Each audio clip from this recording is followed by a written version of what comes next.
안녕하세요. 저는 신청사연 라디오의 애청자입니다.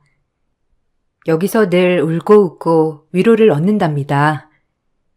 전 40대 후반 여성이에요. 세상에 태어나서 정말 불법 빼고는 안 해본 일이 없을 정도로 힘들게 살았어요. 어려서부터 채워도 채워지지 않는 독처럼 왜 그렇게 가난했는지 부모님이 일을 하셔도 늘 돈에 허덕이는 삶을 사셨죠. 그런 가정에서 자란 저도 마찬가지로 항상 어려운 삶에 허덕이게 되었죠. 부모님은 그런 저에게 늘 미안한 마음을 가지셨어요. 꾀를 부리신 건 아니지만 참 어려운 삶이었죠. 그렇게 어렵게 자라온 저는 성인이 되어 20살이 되자마자 이곳저곳에서 아르바이트를 전전하며 직업을 찾아 나가기 시작했어요. 고깃집에서도 해보고 물류센터, 양식집, 일반 사무직 등등 가리지 않고 돈 되는 일이면 뭐든 진행했습니다. 참 재주라고 하죠. 저에게는 음식을 기가 막히게 만드는 재주가 있더라고요. 그래서 고깃집에서 아르바이트를 할 때는 일반 밑반찬들 만드는 일을 제가 담당하기도 하였죠. 그렇게 열심히 악착같이 살았어요.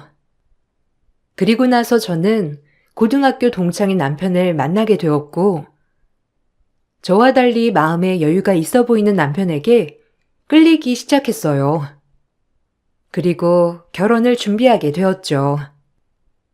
하지만 시댁에선 저를 마음에 들어하진 않았어요. 고깃집에서 기껏 서빙하는 애랑 결혼을 한다는 게 말이 되니?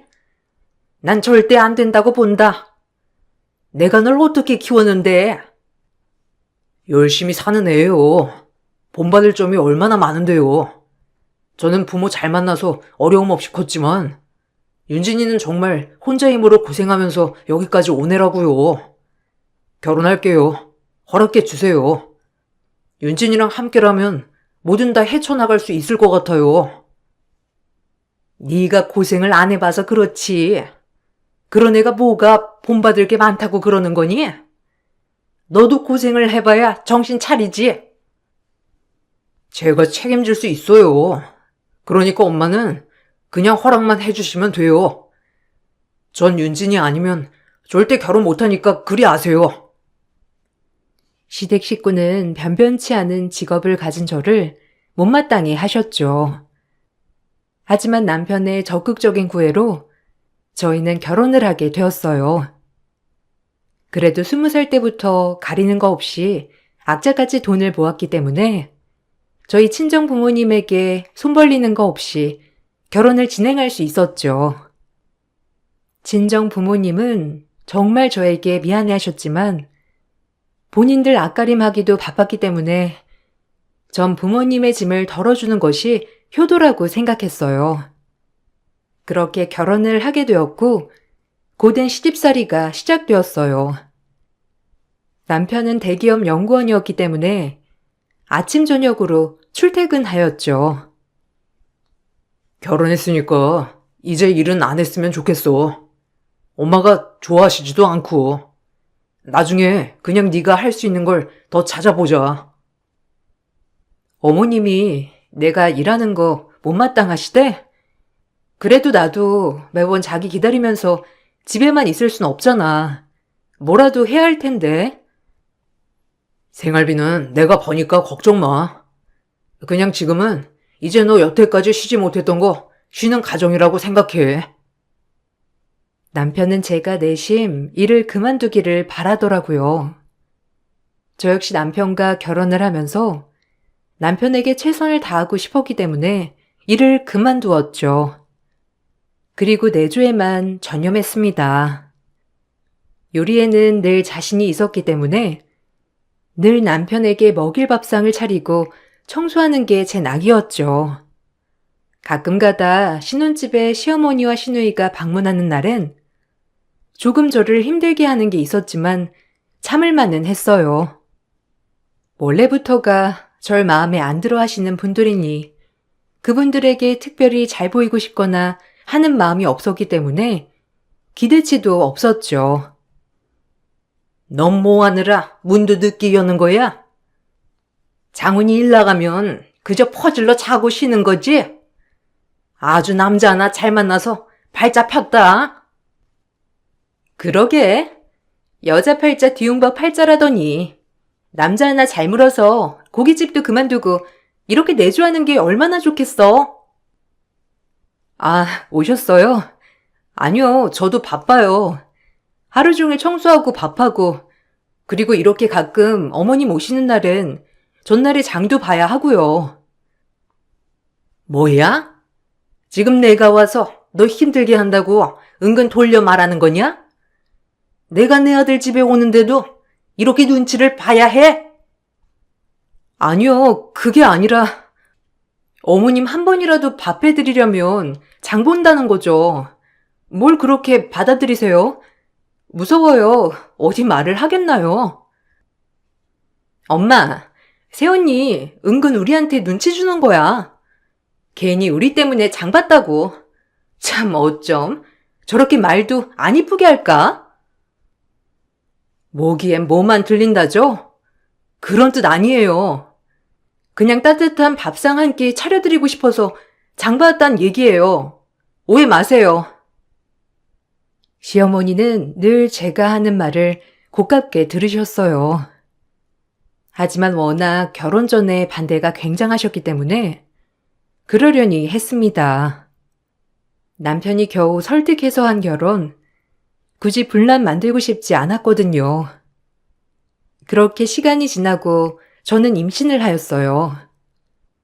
우리 아이만은 나처럼 살게 하지 않으리라는 굳은 다짐을 하고 얼마나 태교를 열심히 했는지 몰라요. 그리고 절대 저와 같은 상황을 만들어주지 않겠다고 내가 더 열심히 살아야겠다고 다짐을 했죠. 그렇게 첫째 아이가 태어났어요. 얼마나 예쁘던지. 남편과 저를 반반 닮은 아주 예쁜 아이였죠. 남편은 결혼 전같이 다정하진 않았지만 그래도 책임감은 강한 사람이었기에 가정을 잘 돌보는 사람이었어요. 그래, 이거 하나면 되었다는 생각으로 전 가정에 최선을 다했습니다. 첫 아이가 딸이 태어나고 시어머니는 딸을 낳았다며 이것조차 저를 못마땅히 하시더라고요. 남편이 장손이었기 때문에 아들을 바라셨거든요. 참 마음에 안 든다 하니까 가지가지 한다. 하필 딸이야. 우리 아들 닮은 아들을 낳아야지. 어쩜. 아무짝에도 쓸모없이. 어머님, 요즘 세상에 아들, 딸이 어디 있어요. 그리고 저 역시도 딸을 바라는걸요. 요즘 세상엔 딸이 있어야 한대요. 얼마나 예쁜데요. 됐어. 예쁘긴. 고슴도치도 지새끼는 예쁘다더니. 다음번엔 아들 꼭 낳아야 해. 그것도 못하면 네가 이 집에 왜 있어? 그게 제 마음대로 되나요, 어머니? 보통 남자 쪽 유전자로 결정된다고 하는데 저를 탓하지 말아주세요. 그리고 이왕 이렇게 예쁘게 낳았는데 예뻐해 주세요. 혹시라도 애가 커서 상처받거나 하는 꼴 전 절대 못 보니깐요. 조심해 주셨으면 해요. 아이고, 아주 이젠 말대답도 꼬박꼬박 하는구나. 처음엔 그저 내내거리더니 이젠 아주 기가 살았어? 시어머니는 끝까지 저에게 잔소리를 퍼붓고 가셨고 아이 한 번은 안아주지 않더라고요. 그저 아들 손주만을 바라셨어요. 그렇게 상심해 있는 저를 남편은 위로를 해줬지만 은근히 남편도 네가 아들을 낳았어야 했는데 라는 눈초리더라고요. 시어머니가 주시는 눈치는 참을 수 있었지만 이 모든 것이 저로 인해 시작된 것 같은 눈치를 주는 남편은 참기 힘들더라고요. 그래도 그렇지. 엄마한테 그렇게 퍼붓냐, 퍼붓길? 뻔히 너 마음에 안 들어 하시는 것도 알면서 그냥 맞춰드리면 좀 좋아. 뭐? 그럼 우리 아기한테 그렇게 얘기하는데 듣고만 있으란 말이야? 세상이 어떤 세상인데 어떻게 그렇게 대놓고 말을 해? 그리고 그래 뭐 아들 손주 원할 수도 있지. 그렇다고 해도 뻔히 손녀 앞에서 그러셔야겠냐고. 자기도 자기 딸이면서 왜 그래? 나는 괜찮은데 엄마 기분 언짢으니까 그렇지. 엄마가 너 마음에 안 들어 하는 거 알면서 계속 그렇게 눈밖에 나면 좋냐? 너도 뭐 엄마한테 쌓인 게 많겠지만 그냥 엄마 좀 맞춰드려. 그냥 그러려니 하란 말이야. 그래도 좋아할까 말까인데. 남편은 저에게 어머님의 비율을 잘 맞춰주라고 신신당부를 했죠. 조금은 억울하고 화가 났지만 출산한 지 얼마 되지 않았기 때문에 우리 딸 때문이라도 내가 좋은 마음을 먹어야겠다고 생각했어요. 그렇게 딸아이를 키우고 남편의 내조를 이어가던 중 뭔가 저도 해야 될 것 같은 생각이 들더라고요. 이렇게 세월을 보낼 바엔 우리 딸에게 조금 더 당당한 모습을 보여주고 싶었거든요. 집에서 내조만 하는 생활도 나쁘진 않았지만 저 자신을 위해서라도 뭔가를 해야 할 것 같이 생각이 많이 들기도 하였고요.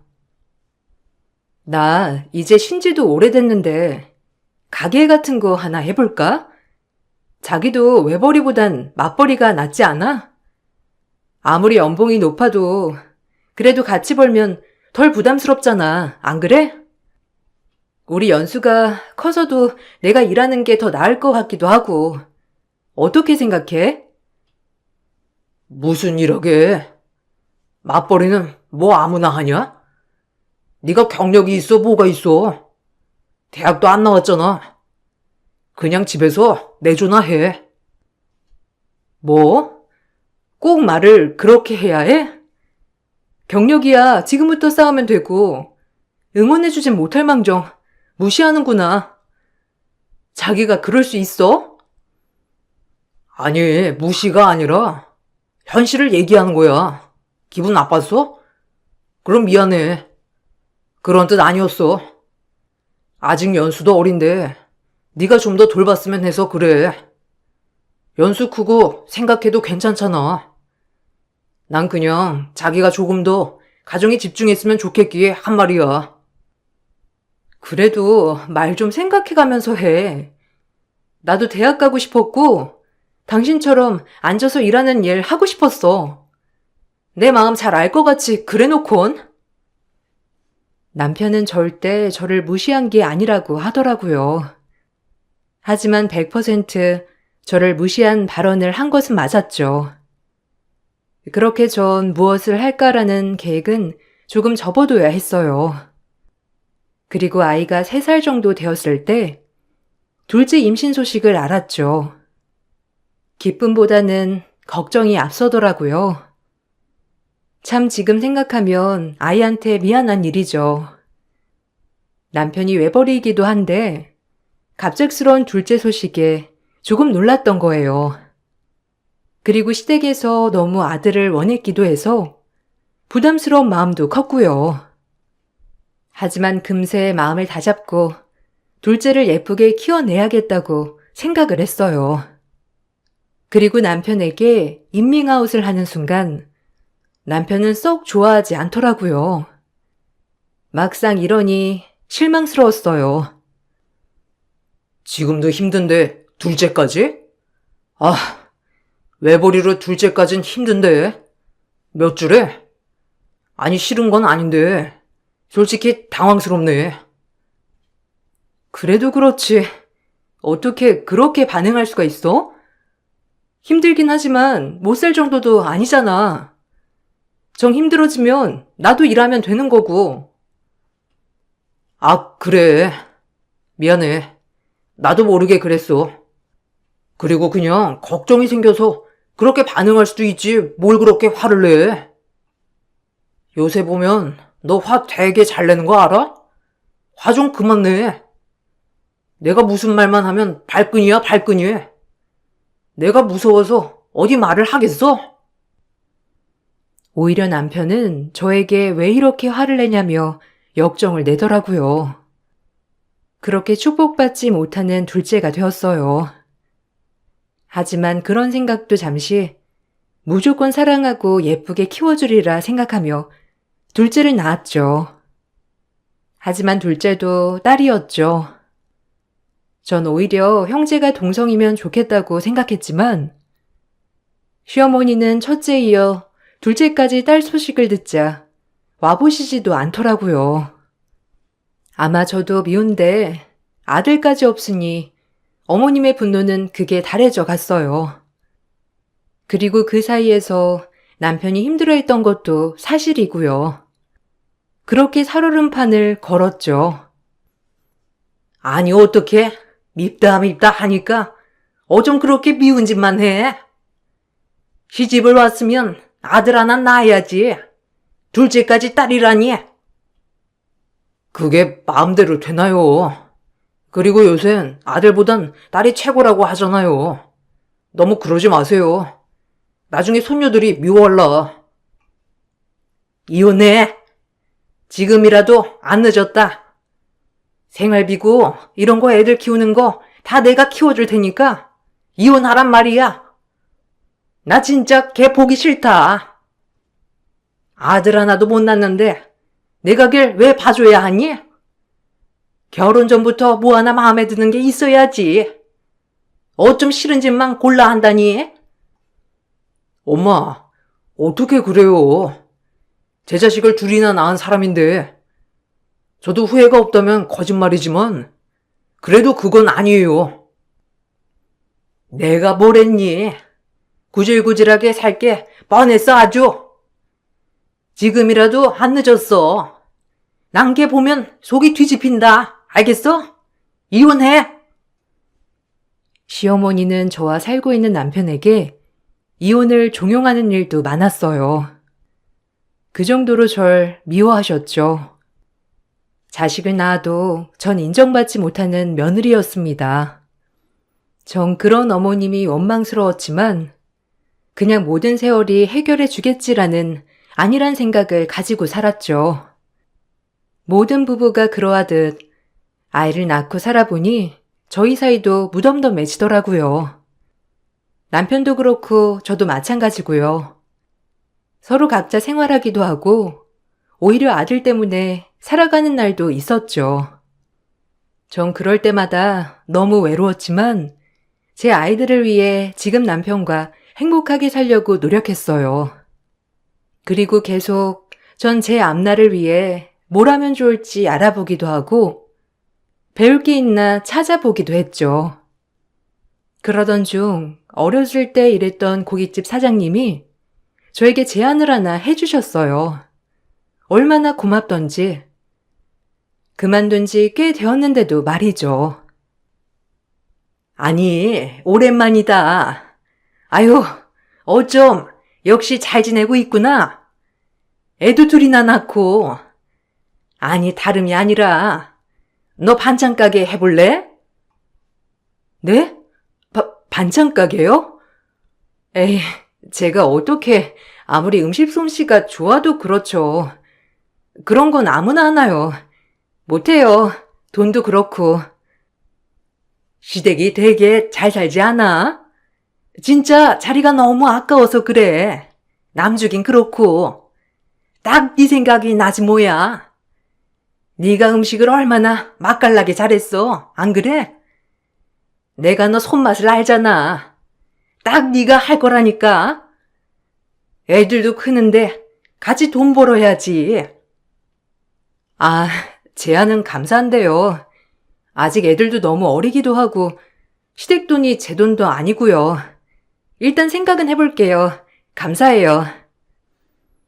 전 적당히 사장님의 제안을 거절했어요. 하고 싶은 마음은 굴뚝 같았지만 아이들도 어렸고 남편과 상의가 필요했지만 남편은 분명 제가 반찬 가게를 한다고 하면 길길이 날뛸 것이 뻔하기 때문이에요. 남편은 제가 음식 파는 일을 하는 것을 좋아하지 않았거든요.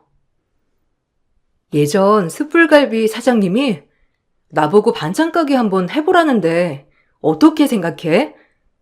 나 음식 솜씨도 있고 그냥 내가 딱이라고. 뭐? 반찬 가게? 됐어. 그렇게 일하고 싶으면 컴퓨터 자격증 따고 경리나 알아봐. 무슨 반찬 가게야? 천박하게. 천박이라니. 당신 그럼 그동안 날 어떻게 생각한 거야? 나 고깃집에서 일할 때 만난 거 아니었어? 그동안 날 당신은 그렇게 생각한 거야? 아, 기가 막혀. 당신도 어머님이랑 똑같아. 그렇게 창피한데 나랑 결혼은 왜 했니? 아, 도대체 왜 했냐고. 그때랑 지금이랑 같아? 그때는 네가 어쩔 수 없이 했던 거지만 지금은 굳이 그런 일을 왜 하냐는 거지. 내 체면도 있는데. 남편의 말에 기가 막혔어요. 체면이라뇨. 본인 체면이 어떻길래 반찬 가게 하는 것을 가지고 그렇게 길길이 날뛰는지. 살면서 실망했던 일은 자주 있었지만 이번 일에 관해 남편에게 참 많은 실망을 했습니다. 그리고 남편은 또 한 번 덧붙이더라고요. 우리 애들 반찬 가게 딸내미들로 못 살게 해, 나는. 엄마도 허락 절대 안 하실 거고 그런 생각 접어. 이런 걸로 스트레스 주지 마.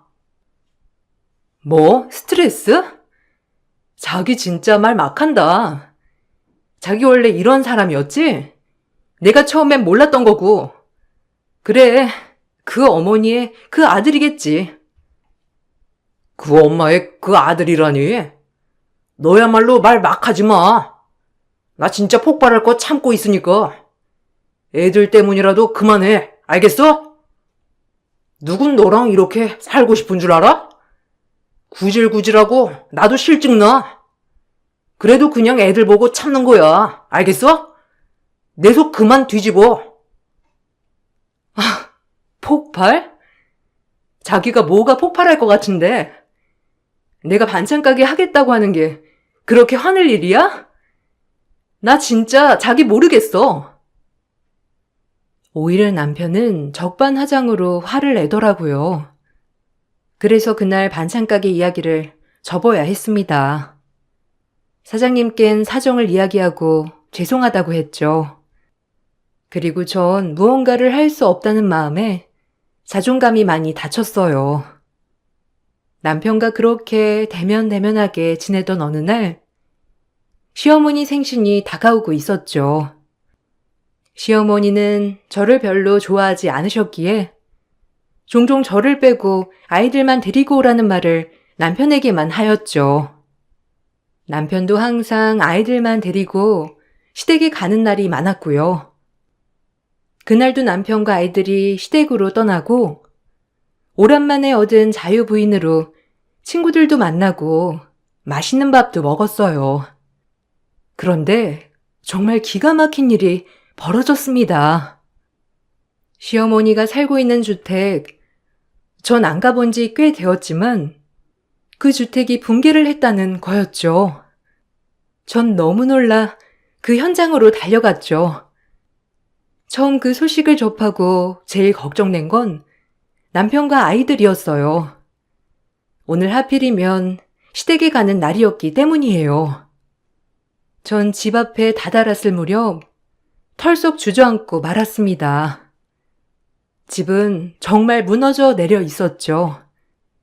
시댁 식구들의 떼죽음이었어요. 붕괴가 너무 처참하다 보니 시체를 찾을 수 없는 지경까지 이르렀죠.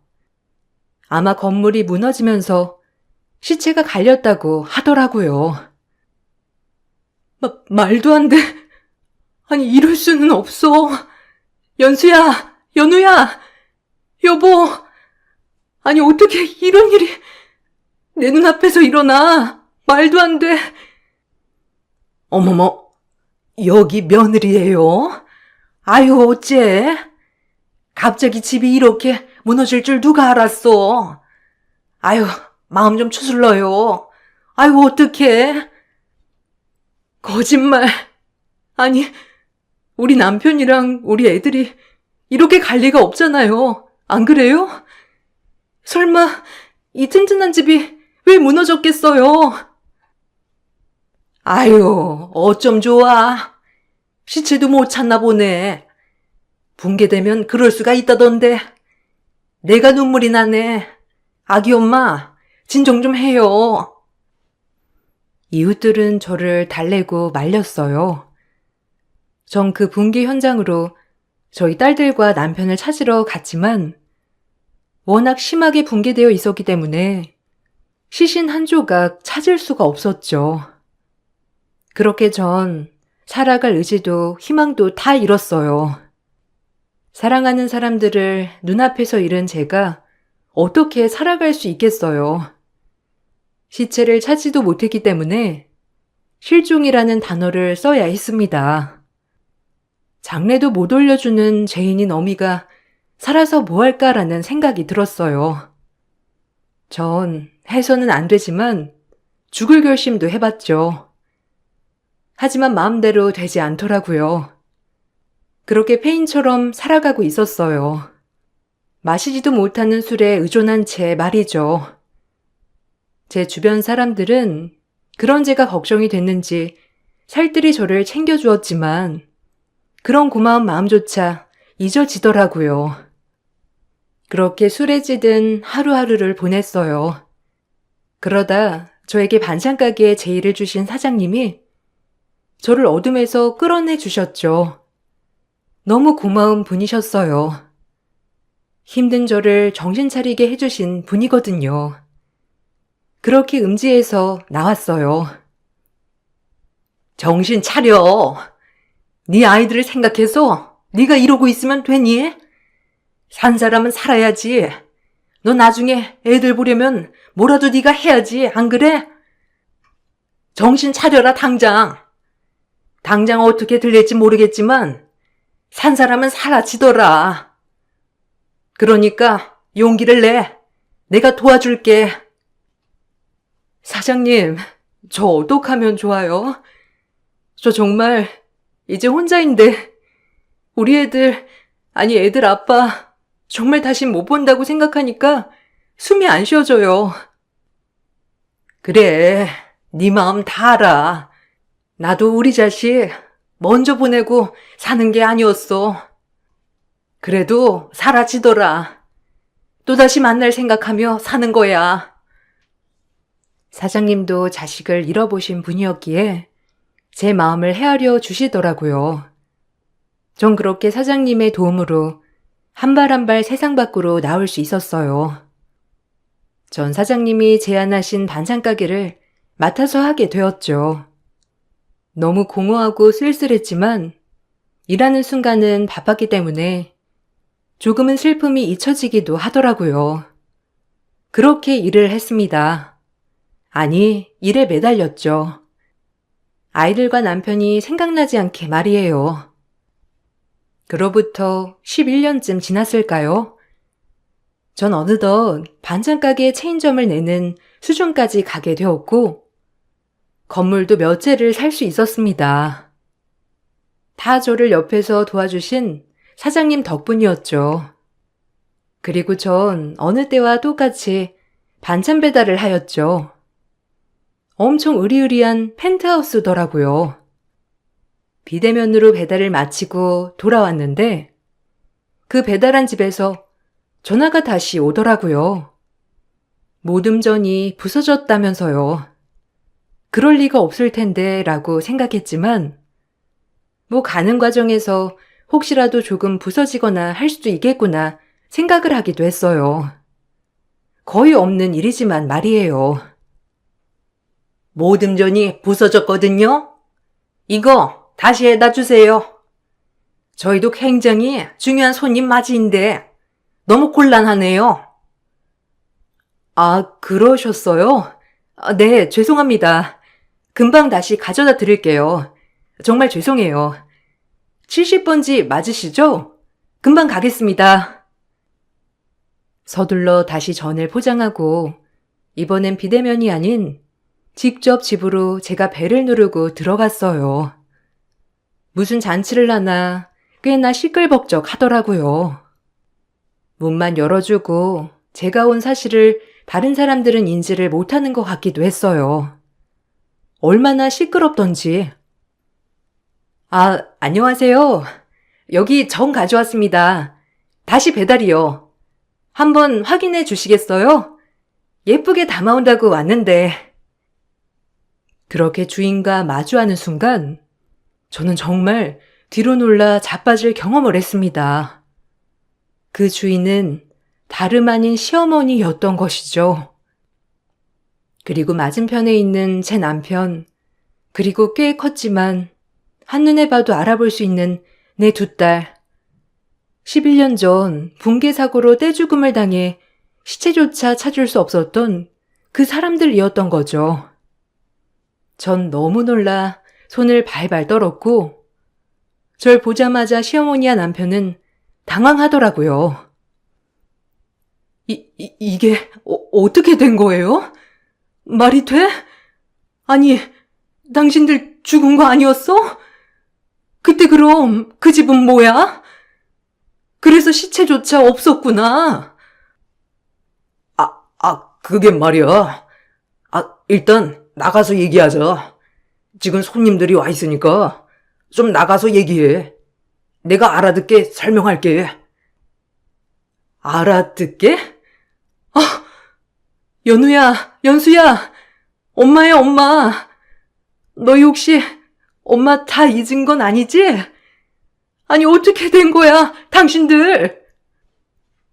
제 말이 끝나기가 무섭게 아이들은 저를 보고 긴가민가 했지만 그래도 큰아이가 엄마다라고 달려오더라고요. 얼마나 가슴이 아프던지. 아니, 정말 이 세상 모든 것들에게 감사했습니다. 우리 딸들이 이렇게 살아 숨쉬는 것만으로도 말이에요. 그리고 이렇게 내가 열심히 살길 잘했다는 생각이 들 정도로 모든 것에 감사하게 되었죠. 한참을 껴안고 울고 있을 때 시어머니가 한마디 하더라고요. 아유, 지긋지긋해. 여기까지 따라올 줄 몰랐는데 참 아깝구나. 너 하나 떼어놓으려고 그 쇼를 했는데 기어이 여길 찾아. 뭐라고요? 쇼를? 그럼 지금까지 집 부서지고 숨어 살았다는 거예요? 저 하나 빼돌리려고? 기가 막혀. 당신도 여기에 동조했다는 거 아니야? 날 그렇게 떼어나고 싶었니? 내가 그렇게 싫었어? 그냥 이혼하자고 하지. 왜 쇼를 해? 엄마, 진정해요. 아니, 내가 그냥 천천히 설명할게. 솔직히 우리 사이 별로였잖아. 그래서 그냥 너도 네가 하고 싶은 거 다 하고 살라고 겸사겸사 그랬던 거야. 그리고 엄마가 애들 잘 키워주신다고 하니까 아휴, 진정해. 나가서 얘기하자. 전 너무 어이가 없었어요. 여태껏 저를 떼어내려 했던 말이라는 게 너무 소름이 돋았고 이게 다 남편과 시어머니 계획하에 한 일이더라고요. 워낙 재산이 많으니 이렇게 펜트하우스를 구하는 건 일도 아니었을 테고 그냥 제가 알아서 떨어져 나가주길 바랬더라고요. 그래도 아이들까지 이렇게 못 보게 살았던 세월을 생각하면 전 너무 화가 나 미칠 것만 같았죠. 전 시어머니의 뺨과 남편의 뺨을 내리쳤습니다. 순간 거기 손님들은 모두 저희 쪽을 쳐다보았고 전 그 손님들에게 버럭버럭 얘기를 하기 시작했죠. 네가 나랑 엄마를 쳐? 미친 거 아니야? 아이씨, 엄마 괜찮아요? 어디 손찌검이야? 니까지 깨. 지금도 반찬 배달이나 하는 것 같은데. 넌 맞아도 싸. 이 마마보이야. 진작에 나한테 도움 한 번 되지 않을 거라는 걸 알고 있었지만 넌 참 쓰레기 같은 놈이야. 아빠 될 자격도 없는 마마보이. 내가 절대 용서 못해. 11년의 고통 속에 살게 한 죄 달게 받을 준비나 해. 알겠어? 이 정신 나간 놈아? 전 악다구니를 쓰며 소리를 질렀고 자연스레 모든 손님들은 저희에게 집중될 수밖에 없었죠. 그리고 손님들도 저희의 눈치를 살피며 웅성웅성 대더라고요. 그동안 저렇게 교양 있는 척, 품격 있는 척 하던 사람들이 이런 사람들이란 걸 알게 되자 말이에요. 여기 이 사람들이 얼마나 무서운 사람들인지 아세요? 저 하나 떼어내자고 11년 동안 죽은 척하며 숨어 살았던 인간들이에요. 우리 딸들 11년 동안 못 보게 하면서요. 여기 계신 분들도 같은 분들이신가요? 참 어이가 없어서 이렇게 무서운 인간들이에요. 어머머, 말이 돼 이게? 아니 그럼 지 자식을 11년 동안 못 보고 살았다는 거야? 어머머, 웬일이야? 아니 우리한테는 쟤들 엄마 죽었다고 했잖아. 어머 그렇게 안 봤는데 무서운 사람이었네 진짜. 아니 어떻게 며느리를 떼어놓으려고 애들을 이렇게 철저하게 못 보게 해? 아유 그러니까 미친 거 아니야? 애들은 무슨 죄고? 아유 엄마는 무슨 죄야? 아유 너무했다 정말. 장훈이 엄마 진짜 무서운 사람이네. 우린 가자고. 너무 소름 돋는다. 나 장훈 엄마 이렇게 안 봤는데 그냥 상종할 사람이 아닌 것 같아. 우리 모임에서 빼자고. 제 이야기를 듣고 손님들이 웅성웅성거리자 시어머니는 당황하셨는지 저에게 소리를 버럭 지르셨어요. 남편도 마찬가지고요. 그 손님들은 어머님이 자주 만나시는 사교계 모임이었죠. 아마 그 모임에선 영구 제명 당하셨고 이미 이 바닥에선 소문이 날 대로 나버렸죠. 본인 발등을 찍은 것이 얼마나 웃기던지. 시어머니는 모든 잘못을 저에게만 돌리었죠. 뻔뻔하게 말이에요. 여기가 어디라고 유언비어를 퍼뜨려? 너 당장 나가지 못해? 예나 지금이나 아주 천박하게 그지없는 년 같으니라고. 어디 내 뺨을 후려쳐 니년이? 알아서 그러니 떨어져 나가면 좀 좋아? 그럼 이 꼴은 털봤을 거 아니야? 안 그래? 아유 지겨워. 야 이 미친 노인네야 정신 차려. 그리고 네 마마보이 아들 새끼랑 너랑 내가 가만둘 줄 알아? 내 딸들 11년 동안 못 보게 한 죄, 그리고 나 이렇게 11년 동안 농락한 죄 달게 받을 줄 알아 당신도. 그 죄 달게 받아 알겠어? 내 딸들 못 보고 산 세월 다 보상받을 거야. 전 딸들에게 나가자고 말했어요. 딸들은 절 11년 동안 보지 않았지만 냉큼 저를 따라오겠다고 하더라고요. 큰딸은 중학생 정도 되었기 때문에 지금 이 사실을 알고 아빠를 매우 원망하는 눈빛이었어요. 작은 딸은 언니를 졸졸 따라다니기만 했고요. 엄마 말이 사실이야? 아빠! 엄마 죽었다며. 근데 지금 우리 일부러 못 보게 한 거야? 할머니랑 아빠랑 짜고 엄마 저렇게 버린 거야? 우리 아빠 맞아? 어떻게 그럴 수가 있어? 나 지금부터 아빠 용서 못해. 벌 달게 받아. 가자 연우야. 아니야 연수야. 아빠 말 좀 들어봐. 아빠한텐 너희들 뿐인 거 알잖아. 안 그래? 어?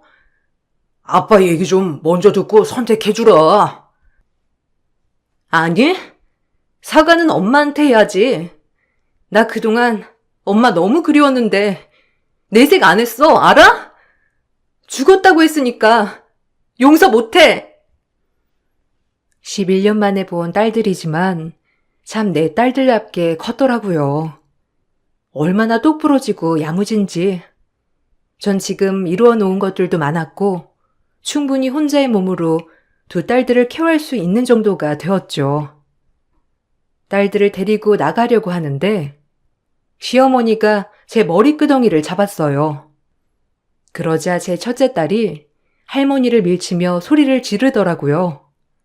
얼마나 고맙고 눈물이 나던지 제 편이 있다는 생각에 참 기뻤어요. 엄마한테 이러지 마. 당신이 뭔데 우리 엄마를 이렇게 대해? 당신보다 훨씬 고귀한 사람이니까 적당히 해. 알겠어? 들었지? 당신 노망 내가 막아줄게. 똑똑히 기다리고 있어. 이런 펜트하우스 살아봤자지. 기대해. 내가 어떻게 하는지. 전현 핏줄들이 어딜 가? 내가 그렇게 먹이고 입혔는데 아주 망나니 같은 것들, 은혜도 모르는 년들. 입 다물어. 이 노망난 할망구야. 미치려면 곱게 미쳐. 알겠어? 돈이나 준비해놔. 손해배상. 내가 절대 가만 안 있을 테니까. 남편이 뒤에서 절 붙잡았지만 전 그 길로 딸들을 데리고 지금까지 있었던 모든 일을 변호사를 통해 얘기했어요. 변호사 또한 엄청 놀라더라고요. 그리고 변호사를 통해 친권 양육권을 모조리 제가 가져올 수 있었고 전 이혼소송과 손해배상 청구를 진행했어요. 저에게 14억이란 돈과 매달 양육비를 지급하라고 법원에서 명령이 떨어졌죠. 시어머니와 남편은 절대 그럴 수 없다고 항소했지만 법원은 제 편이었어요. 11년의 대가가 14억이라는 돈에 값어치밖에 되지 않는다는 것에 대해 조금은 상심했지만 지금 눈에 넣어도 아프지 않을 딸들을 제 옆에 둘 수 있어서 너무 행복하답니다. 딸들도 엄마라는 빈자리 때문에 늘 위축되었다고 하더라고요. 할머니와 아빠랑 사는 것보다 지금 이렇게 저와 셋이 사는 이 순간이 행복하다고 말하고 있고요. 이 삶을 되찾기까지 얼마나 힘들었는지 그저 지금의 삶에 감사하고 살고 있습니다. 반찬 가게가 너무 잘 되어서 이렇게 딸들에게 안락한 삶을 줄 수 있다는 게 제 가장 큰 기쁨이에요. 무엇보다 딸들은 제가 반찬 가게 하는 걸 참 좋아한답니다. 지금에서야 찾은 내 완전한 행복, 늘 하루하루 감사한 마음으로 살 거예요. 여러분들도 매 순간 감사하는 마음으로 살아보세요. 세상이 달라진답니다. 책을 읽어주셔서 감사드려요. 좋은 하루 보내시길 바랍니다. 안녕하세요. 저는 40대 중반 여자입니다.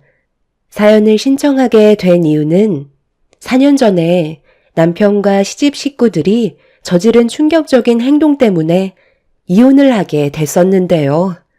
4년이 지난 지금 또다시 제 앞에 나타나 이렇게 글을 쓰게 되었습니다. 문제가 시작된 건 저희 엄마 건강 상태가 좋지 않다는 걸 발견하게 되면서 대학병원을 다녀온 적이 있었어요. 그리고 이것저것 꽤 많은 검사를 진행하게 되었죠. 특진비로 130만 원 정도 나왔던 것 같네요. 그때까지만 해도 남편한테 정말 고맙게 생각했던 게 항상 저를 뒤에서 많이 도와줬었어요. 여러 가지 이유들도 있었겠지만 그래도 사소한 거라도 챙겨주려 하는 남편의 행동들이 저에게는 크게 다가왔었어요. 아빠가 건강 악화로 세상을 떠나시고 엄마마저 점점 약해지고 계시다는 걸 병원을 다녀온 이후 더 크게 느끼다 보니 정신적으로 너무 힘이 들었었는데 그런 제 마음을 알아주고 뒤에서 많은 걸 챙겨준 남편이 너무 고마웠었습니다. 그렇게 병원까지 함께 가준 남편 덕분에 수월하게 병원 진료를 끝낼 수 있게 되었고 집으로 돌아와 엄마가 잠든 모습을 본 뒤에 저희는 아래층으로 내려왔어요. 한 건물에 저희 엄마와 그리고 시댁 식구들이 함께 살고 있었죠. 그때 당시 시부모님 사업 부도로 인해 집 하나 구할 수 없을 만큼 경제적으로 많이 힘들어져서 저희 아빠가 살아 계셨을 때 엄마와 장만하셨던 빌라에서 시댁 식구들이 들어와 살게 되었었죠. 3층은 엄마가 살고 계셨고 2층은 저희 부부가 살았습니다. 그리고 1층은 시부모님과 시누이가 함께 거주하고 있었어요. 저희가 도움을 많이 주고 있는 상황이라서 그런지 시부모님께서는 저에게 항상 잘해 주셨어요. 시집살이 같은 건 전혀 느끼지 못하고 있었죠. 그렇게 별일 없이 잘 생활하고 있었는데 시부모님께서 하실 말씀이 있으시다며 저희 부부를 1층으로 부르셨어요. 별건 아니고 저기 사돈 건강 상태가 많이 안 좋으신 거니? 무슨 상황인지 우리도 어느 정도는 알아야 될 것 같아서 잠깐 내려오라고 했던 거다. 네, 최근 들어 저희 엄마 몸에 문제가 있다는 걸 느끼고 계셨는지 저에게 여러 가지 증상을 얘기하시길래 병원에 가서 검사를 받아보니까 저희 엄마가 초기 치매 증상이 있으신 것 같다는 진단을 받았어요. 진행 단계가 아직 초기라서 눈에 띌 정도는 아니지만 날이 가면 갈수록 점점 더 심해진다고 마음의 준비를 하는 게 좋을 것 같다고 하네요. 그래서 엄마도 충격을 좀 많이 받으신 것 같아 보였어요. 좀 전에 같이 있었을 때 요양원 얘기를 하시는데 아직 크게 증상이 나타난 것도 아니라서 벌써부터 그런 거 신경 안 써도 된다고 했었는데 저희 엄마도 여러 가지로 걱정이 많으신가 봐요. 현재는 이런 상황이에요. 치매라고? 아니, 사돈이 나보다 나이가 젊은데 벌써 치매가 왔다는 거야? 초기에 관리만 잘해도 최대한 늦출 수 있다고 하던데 우리가 뭐라도 도와줄 수 없을까? 제가 이 사람 옆에 있으니까 너무 신경 안 쓰셔도 돼요. 그런 거 오히려 의식해서 다가가는 게 장모님한테는 불편하게 다가올 수도 있을 거예요. 항상 평소처럼 행동하시는 게 부담을 덜 느끼실 테니 너무 의식해서 접근하지 않으셨으면 좋겠어요. 병원에서 그러는데 나이 먹으면 누구나 올 수 있는 흔한 병이라고 그랬어요. 그러니 두 분도 지금부터라도 몸 관리에 신경 쓰시고 자주 건강검진 받으세요. 초기에 예방하는 게 병을 키우지 않는 거라는 거 잘 아시죠? 시부모님께서는 저희 엄마가 치매 초기라는 말에 상당히 놀라셨어요. 그리고 최대한 상당히 많은 것들을 신경 써 주셨죠. 처음에는 한 건물에 저희 집안과 시댁 집안이 함께 살면 마찰이 생기거나 여러 가지로 불편한 점들이 많아질 것 같아 걱정을 했었는데 서로 배려하면서 살아가다 보니 크게 문제되는 것들은 느끼지 못하고 잘 지내왔었습니다. 그런데 날이 가면 갈수록 엄마가 치매 증상이 있다는 걸 알게 되면서부터 생활하면서 실수하시는 것들이 눈에 들어왔고 그런 부분들이 자잘한 일거리를 만들게 되자 생활의 불편함을 시댁 식구들이 조금씩 느끼고 있었는지 짜증 섞인 말투로 표현하기 시작했어요. 저희 엄마도 계속 깜빡하다 보니까 반복되는 실수들 때문에 시부모님의 눈치를 보게 되는 일도 생기게 되면서 한 건물에서 같이 사는 게 조금씩 불편함으로 다가오게 되었습니다. 아휴, 말도 마. 아까 무슨 일이 있었는지 아니? 글쎄 사돈이 자꾸 돈을 잃어버렸다고 그러는 거야. 무슨 돈을 잃어버렸냐고 되물으니까 그동안 모아두었던 통장이 분실됐다고 찾아달라길래 우리가 사돈집에 들어가서 한바탕 집안을 뒤집고 내려왔었다. 이게 뭔 일이니? 치매 진행 속도가 생각보다 빠르게 오는 것 같은데 이러다가 정말 더 큰 일이 날까봐 걱정되긴 하는구나. 우리가 돌봐주지 못하는 상황에서 사고라도 나면 어떡하니? 지금은 초기 단계라고는 하지만 하루 이틀도 아니고 이런 일들이 계속 반복이 되니까 우리들도 점점 지쳐가고 예민해지는 것 같아. 방법을 찾는 게 좋을 것 같다. 우리 부모님이 방금 얘기하신 거 말고도 자잘한 게 진짜 많아요. 얼마 전에는 계단에다 실수까지 하셨다니까요. 그래서 그거 저희 엄마가 다 닦으셨어요. 언니, 아무리 요양원에 모시기 싫다고 하셔도 피해보는 사람들이 많으면 안 되잖아요. 정말 진지하게 한번 생각해 볼 필요가 있다니까요. 저희가 신세를 지고 있는 상황이니까 혹시라도 서운하게 생각할까봐 말을 안 하고 있지만 저희도 사람이잖아요. 이런 생활 오래 버틸 수는 없다고요. 시댁 식구들의 불만들이 점점 터져 나오기 시작했어요. 치매 진단을 받고 난 이후부터 진행 속도가 생각했던 것보다 빠르게 진행이 되고 있는 것 같아 걱정이 많았었는데 시댁 식구들도 불편함을 느끼고 있다는 건 그만큼 엄마가 삶에 영향을 끼친다는 거였죠. 그래서 저 또한 고민을 안 할 수가 없었어요.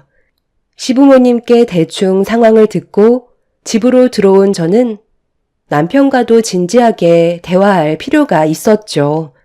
남편은 저보다 먼저 모든 상황들을 듣고 있었기 때문에 어느 정도 정리가 됐는지 저희 엄마를 요양원에 모셔서 보살펴 드리는 게 좋을 것 같다며 딱히 방법이 없다는 표현을 하면서 저를 설득시켰습니다.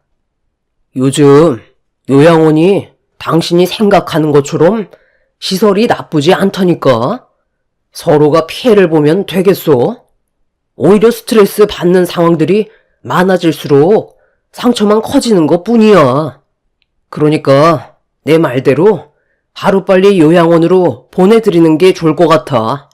장모님도 정신이 있을 때 들어가셔야 적응을 하시지. 괜히 버티고 있다가 사고라도 나면 어쩌려고 그래. 우리 부모님께서 하루도 편할 날이 없다고 하시더라. 얼마나 불안하면 나한테 그런 말까지 하시겠소? 그렇긴 하지만 내가 아직 마음의 준비가 되질 않아서 그래. 새로운 환경에서 낯선 사람들과 같이 지내야 한다는 건데 내 마음이 너무 편치가 않아. 지금 다니는 회사 일을 그만두고 내가 엄마 곁에 있어주는 게 좋지 않겠어? 엄마가 어느 정도 정신이 있을 시간도 얼마 남지 않은 것 같은데 그럼 그 시간 동안 많은 시간을 함께 하는 게 오히려 좋지 않을까? 내가 회사 생활을 하다 보니까 엄마께 소홀해지는 건 당연한 거잖아. 그러니까 차라리 퇴사를 하고 엄마를 내가 직접 돌봐드리면 시부모님께서 크게 신경 쓰지 않아도 되잖아. 어차피 집도 분리되어 있으니 당신이 피해 볼 일도 없을 테니까 나는 이렇게 하는 게 좋을 것 같은데? 내 결정이 마음에 안 드는 거야? 당신 표정이 별로 좋지가 않네. 그런데 입장 바꿔서 생각을 해봐. 이게 말처럼 쉬운 결정은 아니잖아. 그렇긴 하지만 하루 이틀도 아니고 언제까지 버틸 수 있을 것 같은데. 처음이 힘든 거지. 어느 정도 시간 좀 지나면 크게 걱정될 만한 것도 없을 거라니까. 남편은 제가 회사를 그만두고 엄마를 직접 돌봐드리겠다는 걸 반대하고 있었어요. 남편과 시부모님께서 신경을 안 쓴다고 해도 손이 타는 건 어쩔 수 없는 거라고 피해를 받을 수밖에 없다며 자기 부모님한테 스트레스 받게 하는 일은 만들고 싶지 않다고 저희 엄마를 하루라도 빨리 요양원으로 보내길 바라길래 그런 남편의 모습이 너무 서운하게 다가왔었어요. 하루 이틀 산 것도 아니고 그동안 큰 트러블 없이 잘 지내오면서 항상 저를 먼저 생각해주던 남편이었는데 저희 엄마가 치매 판정을 받은 뒤부터 남편의 태도는 조금씩 바뀌고 있었어요. 그리고 제가 엄마를 요양원에 모시지 않겠다고 결정을 내리게 되자 시부모님께서도 저를 안 좋게 바라보셨고 엄마를 대하는 태도 또한 상당히 불편할 만큼 함부로 대하시는 행동들에 결국 시부모님이 저희 빌라에 사시는 동안 처음으로 안 좋은 대화가 오고 가고 말았습니다.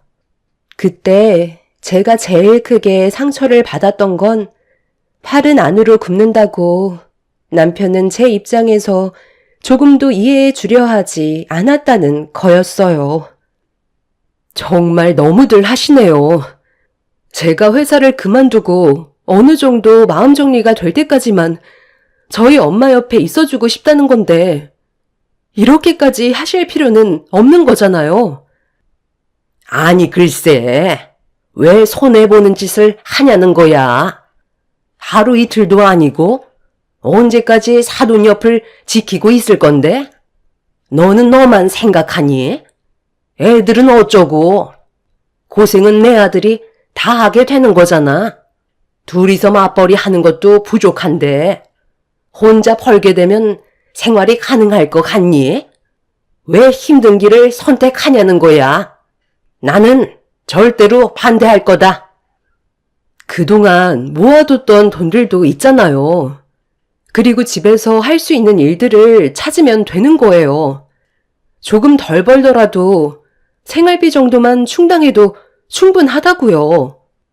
오히려 제가 집에 있으면 애들 학교 보내는 것도 그렇고 재선에서 관리를 할 수 있으니까 이득되는 부분들이 더 많은데 이렇게까지 하시는 이유를 저는 잘 모르겠어요. 저를 조금도 이해해 주려 하시지 않잖아요. 일단 천천히 상황을 지켜보고 시간을 충분히 가진 다음 요양원에 모실지 결정하겠다는 건데 이게 지금 서로 얼굴까지 붉히면서 싸워야 될 상황인 거예요? 도대체 이러시는 목적이 뭐예요? 단순히 요양원에 안 모신다고 화내실 이유는 없으신 거잖아요. 아, 진짜? 당신은 눈치가 없는 거야? 우리 부모님께서 1층에서 살고 계시는데 얼마나 불편해 하시는지 알아? 장모님 혼자서 제일 넓은 3층에서 살고 계시잖아. 그래서 요양원에 보내드리면 그 자리를 우리 부모님이 생활할 수 있게 되는 거고 좀 더 삶의 여유가 생기는 건데 이렇게 눈치가 없어? 맨날 집이 좁다고 힘들어 하시는 거? 당신도 모르는 건 아니잖아. 이번 기회에 자연스럽게 요양원으로 보내드리면 서로가 좋은 건데 그게 그렇게 잘못된 거야? 제발 생각 좀 하자니까. 그럼 1층은 내가 생활하면 되는 거야? 오빠, 나 결혼하고 싶은 사람 있다고 했잖아. 1층을 신혼집으로 꾸미면 좋을 것 같은데? 그거 괜찮겠지? 그러니까 저희 엄마를 요양원에 모시려는 목적이 이런 거였어요? 아버님, 어머님께서 3층에서 살고 싶으셔서 계속해서 보채신 거예요? 지금 누구 덕에 따뜻한 집에서 사시는 건지 모르세요? 저희 엄마가 배려해 드리지 않았다면 길거리에서 사셨어야 했으면서 지금 상황을 고마워하시기는커녕 욕심을 부리시는 거예요? 아니 무슨 말을 또 그렇게 하니? 우리가 언제 고맙다고 안 했던 적 있어? 사돈이 건강이 안 좋아지셨으니까 겸사겸사 자연스럽게 우리가 3층에서 살겠다는 거잖니. 됐고요. 저는 그렇게 하고 싶지 않아요. 3층은 저희 부모님께서 그동안 살아오셨던 소중한 공간이라고요. 1층에서 사시는 게 뭐가 부족하다는 건데요. 방도 3개에 화장실도 2개면 충분한 거 아니에요? 아버님, 어머님이랑 아가씨까지 같이 사는데도 방이 하나 남잖아요. 이런 생각을 가지고 계실지 정말 몰랐네요. 당신이야말로 우리 부모님을 어떻게 생각하고 있었는데 1층에서 지내게 하시는 거 그동안 마음에 걸리지 않았다는 거야? 왔다 갔다 하는 사람들, 그리고 소음 문제가 얼마나 스트레스를 많이 받으셨는지 알아? 우리가 전부터 그랬던 것도 아니고 이런 상황이 생겼으니까 겸사겸사 조정을 좀 하자는 건데 이렇게까지 화를 낼 문제인 거냐고. 당신이 하고 싶은 대로 알아서 해. 남편 말을 잘 들어야 집안 문제가 해결이 되는 건데 이렇게까지 앞뒤가 꽉 막혀서 앞으로 어떻게 사냐? 시댁 식구들의 행동에 저는 너무 당황스러웠어요. 시부 사업이 부도가 나게 되면서 막대한 빚에 시달리고 있었고 남편이 벌어오는 월급은 거의 다 시댁 빚 갚는데 사용되고 있었죠. 제가 버는 월급으로 생활비를 충당하고 있었습니다. 가족이라는 이유 하나만으로 집까지 무상으로 제공해주고 제가 벌어오는 돈으로 시댁 식구들 생활비까지 충당하고 있었는데 저희 가족에 대한 고마움보다는 더 큰 걸 바라고 있는 시댁 식구들의 행동들은 너무 큰 실망을 안겨주었고 남편이 저에게 화를 내고 있는 모습을 이해할 수가 없었습니다. 제가 받은 상처는 너무나도 컸었는데 남편은 그런 제가 상처를 받든 말든 안 좋은 말들을 더욱더 거침없이 뱉어대고 있었어요. 저희 엄마만 요양원에 모시면 모든 것들이 해결되는 문제인데 왜 그걸 미련하게 붙잡고 있냐고 한심하게 쳐다보던 남편한테 너무 큰 상처를 받게 되었죠. 그날 이후 저는 시댁 집안 식구들과 금이 가기 시작했고 날이 가면 갈수록 심해지는 시부모님과 남편의 행동들 때문에 저는 하루에도 몇 번씩 눈물을 흘리고 있었습니다. 제가 이런 고민을 혼자서 앓고 있자 지금의 상황을 어느 정도 알고 계셨던 엄마는 저에게 미안하다면서 요양원에 들어가도 된다며 제가 시댁 집안 식구들과 잘 사는 게 우선이라고 하셨지만 저는 그렇게까지 하면서 시댁 식구들과 함께 웃으면서 지내고 싶지 않았어요. 엄마는 낯선 환경인 요양원에 계시는데 어떻게 잘 먹고 잘 지낼 수가 있겠어요. 아무리 요양원이 좋다 한들 낳아주신 부모를 모시는 건 자식으로서 당연한 건데 모실 수 없는 상황도 아니고 충분히 가능한 상황에서 잠깐 오락가락 하시는 엄마를 모시기 싫다고 요양원에 보내는 건 제 성격상 맞지 않았습니다. 결국 저는 제가 하고 싶은 대로 일을 진행했어요. 회사에는 사정을 얘기한 뒤 나오게 되었고 엄마를 전적으로 돌봐드리게 되었었죠. 그리고 제가 회사를 퇴사하게 되면서부터 시부모님과 남편은 저를 남처럼 생각하면서 조금도 도와주거나 아는 척 하지도 않았습니다. 이런 안 좋은 상황이 지속이 되고 불편한 생활을 계속해서 이어가던 어느 날 잠을 자고 계시던 엄마가 잠꼬대를 하시는데 이상한 말을 하시더라고요. 옆에서 같이 자고 있던 저는 잠에서 깨게 되었고 엄마는 나 이한숙 이달까지 전액 딸에게 변제한다고 알 수 없는 말과 함께 무서움에 떨고 계셨습니다. 엄마를 흔들어 깨웠지만 깊은 잠에 빠지셔서 그런지 몸을 돌려 다시 주무셨어요. 뭔가 진정이 되지 않았는지 흐느끼시면서 괴로워하시길래 그 모습을 한참 동안 쳐다보다가 저도 다시 잠이 들게 되었었죠. 그런데 엄마가 잠꼬대를 했던 그 말들이 저에게 엄청난 충격을 가져오게 될 거라곤 정말 꿈에도 몰랐었는데 며칠 뒤 잠시 볼일을 보고 집에 도착해 장바온 물건을 차에서 내리고 있었는데 주차장 한편에서 남편과 시모의 대화가 제 귀에 들려오고 있었어요. 계속 써먹는데도 전혀 눈치채지 못하고 있는 거야? 정말 치매가 심해지긴 했나 보다. 그런데 통장 비밀번호를 안 까먹는 게 더 신기하다. 그렇잖아도 까먹을까봐 제가 옆에서 비밀번호 누르는 거 전부 확인해 놨어요.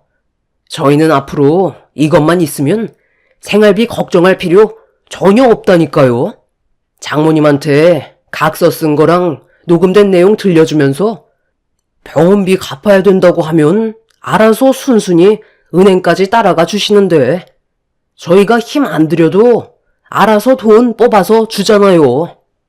장모님이 병원에서 검사 받았을 때 그때의 비용을 아직까지 기억하고 계셔서 130만 원씩 받아내고 있기는 한데 한 200만 원으로 다시 올려볼까 생각 중이에요.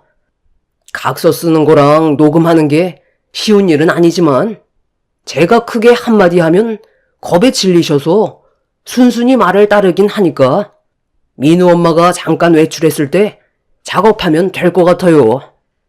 그때 엄마도 좀 도와주세요. 언제 올지 모르니까 최대한 빠른 시간 내에 일 처리를 진행해야 되잖아요. 겁만 주면 금방 따라 쓴다니까요.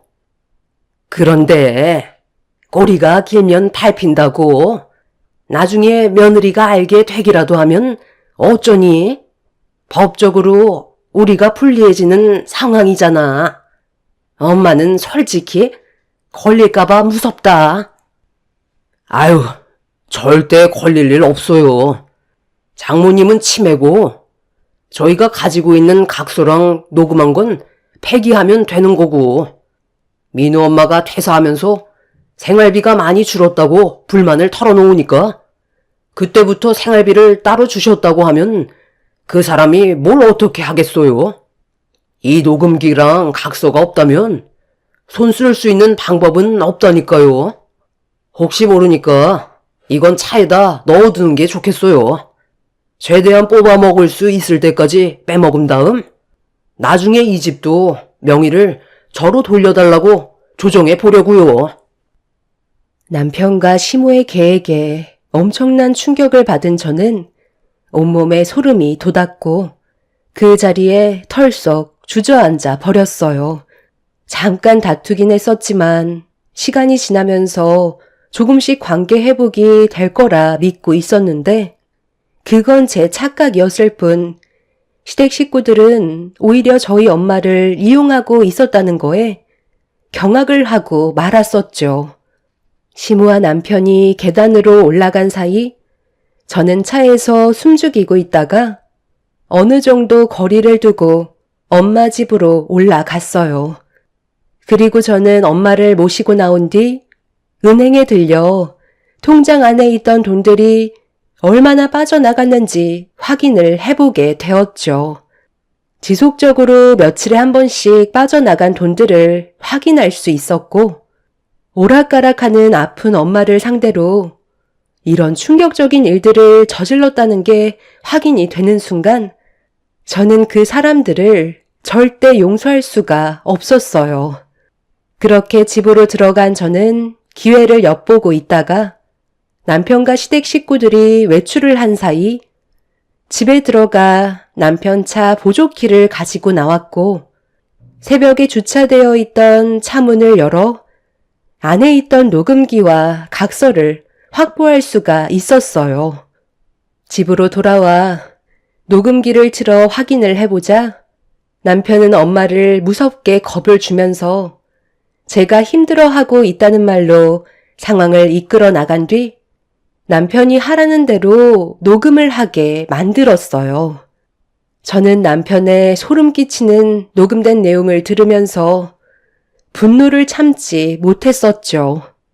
더 이상 그 사람들과 함께 살 수 없다는 걸 확실하게 알게 된 저는 시댁 식구들이 외출했을 때 3톤 트럭을 불러 1층에 있던 짐을 모조리 빼버렸습니다. 그리고 2층에서 저와 함께 살았던 남편의 짐 또한 같이 3톤 트럭에 실어 버렸어요.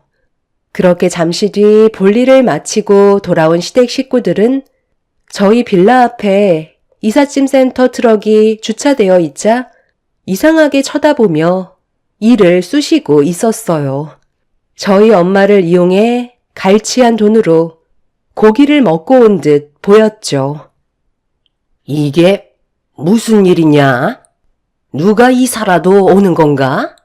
며느리가 사돈을 요양원에 보내려고 결정이라도 한 것 같은데. 아들, 너는 뭐 좀 알고 있는 게 없는 거야? 엄마, 이거 뭐예요? 우리 짐들이잖아요. 뭐야? 당신 지금 이게 무슨 짓이야? 왜 우리 부모님 짐들이랑 내 짐들을 이삿짐 차에 전부 다 실어놓은 거냐고? 몰라서 물어보는 거니? 당신이 한 짓을 전혀 모르고 나한테 큰 소리 치는 거냐고. 이거 뭐야? 여기에 적힌 각서랑 녹음된 내용, 이거 어떻게 설명할 건데? 당신이 그걸 어떻게 알고 가지고 있는 거야? 장모님이 무슨 말이라도 한 거야? 내가 다 설명할 테니까 일단 침착하고 여기 있는 짐들부터 다시 내려놓자. 뭘 내려놔? 내가 벌써 전부 다 확인을 해봤는데 어디서 상황을 모면하려 들어? 이미 은행까지 다녀왔다고. 당신이 어떻게 나한테 그럴 수 있어? 우리 집안이 당신 집안을 어떻게 대해줬는데 이런 식으로 배신을 해? 그러고도 무사히 넘어갈 줄 알았어? 그동안 우리 빌라에서 무상으로 살게 해줬으니까 이제 그만 방 빼줬으면 좋겠네. 그리고 이거 받아. 당신이랑 내가 더 이상 부부 관계가 아닌 남이 되겠다는 이혼 서류야. 더는 같이 살 수 없다는 거 알잖아. 아니, 우리가 무상으로 너희 빌라에 살고 있었다고 해도 이건 아니지. 법적으로 남의 짐을 함부로 뺄 수는 없는 거라고. 정말 이렇게까지 해야 되는 거니? 방금 제 앞에서 법이라고 하셨어요? 지금 누구 앞에서 큰 소리 치는 거죠? 제가 당신들 짐을 함부로 빼도 될 만큼 저희 엄마한테 엄청난 일을 저질러 놓고 지금 그런 말이 나와요? 손이 발이 되도록 빌어도 모자랄 판에 어디서 목을 빳빳이 세우고 있는 거죠? 당신들은 내가 절대 용서하지 않을 테니까 각오하는 게 좋을 거야. 제가 분노를 감추지 못한 채 이성을 잃어버린 사람처럼 난리를 치자 그제서야 상황의 심각성을 인지했는지 저에게 생각이 짧았다면서 미안하다고 용서를 구하기 시작했어요. 하지만 이미 돌이킬 수 없을 만큼 너무 충격적인 일들을 저질러버린 시댁 식구들을 도저히 용서해줄 수가 없었죠. 그렇게 그 사람들을 상대로 법적인 소송에 들어갔고 치매 엄마를 상대로 돈을 갈취한 정확한 증거물들을 제출하면서 그 사람들은 법적인 처벌을 받게 되었습니다. 하지만 가족이라는 이유 하나만으로 제가 생각했던 것보다 크게 처벌을 내릴 수는 없었어요. 그 사람들이 저희 엄마 돈을 갈취한 거에 대한 원금과 어느 정도 피해 보상 금액 정도만 받아낼 수 있었고 모두들 집행유예로 판결이 나고 말았죠. 그렇게 남편과도 이혼 위자료 소송을 하게 되면서 함께했던 모든 세월들을 정리하고 말았습니다. 아이들은 제가 키우는 걸로 합의를 보게 되었고 2번 다시 저희 가족 앞에 나타나지 않겠다는 조건으로 합의금 일부를 받지 않았습니다. 그 사람들을 2번 다시 보고 싶지 않았기 때문에 그런 결정을 내리게 된 거였죠. 그날 이후 1층과 2층은 월세를 주게 되었고 엄마의 건강은 날이 가면 갈수록 안 좋아지면서 현재는 저를 10살 정도의 나이로 생각하고 계시네요. 4년이라는 시간 동안 정말 많은 일들이 있었지만 지금도 저는 엄마를 요양원에 모시지 않고 있어요. 제 곁에 있어주는 것만도 너무 감사하거든요. 아이들도 제가 고생하는 걸 알아서 그런지 옆에서 많은 걸 도와주면서 같이 힘을 합쳐 살아가고 있는 중입니다. 그런데 얼마 전에 저와 인연을 끊어내었던 전 시댁 식구들이 갑자기 저희 빌라 앞에 나타났어요. 그리고 눈물을 흘리면서 무릎을 꿇더니 한 번만 살려달라고 시부모님이 오열을 하고 있었죠. 제가 아무 말도 하지 않고 묵묵히 쳐다만 보고 있는데 남편이 갈 곳이 없어서 결국 다시 올 수밖에 없었다는 말을 꺼내고 있었어요. 저기, 여보, 민우 엄마, 내가 그때는 정말 잘못했어. 벌써 4년이나 지난 일이잖아. 한 번만 용서해주면 안 될까? 우리가 그때는 당신한테 불만이 생겨서 그런 일을 저질렀던 것 뿐이라고. 그래, 네가 그때 사돈을 요양원에 보내기만 했었어도 이런 일은 일어나지 않았었던 거라고. 내 아들이 정말 많은 대출을 받아서 다시 시작했는데 이게 글쎄 처음에는 잘 되는가 싶더니 결국 또다시 부도가 나게 됐지 뭐냐. 오고 갈 데도 없고 거기에다가 내 딸은 어디로 사라졌는지 어떤 남자 만나서 살림 차리겠다고 우리를 버리고 가버려서 도움 받을 수 있는 사람들도 없다.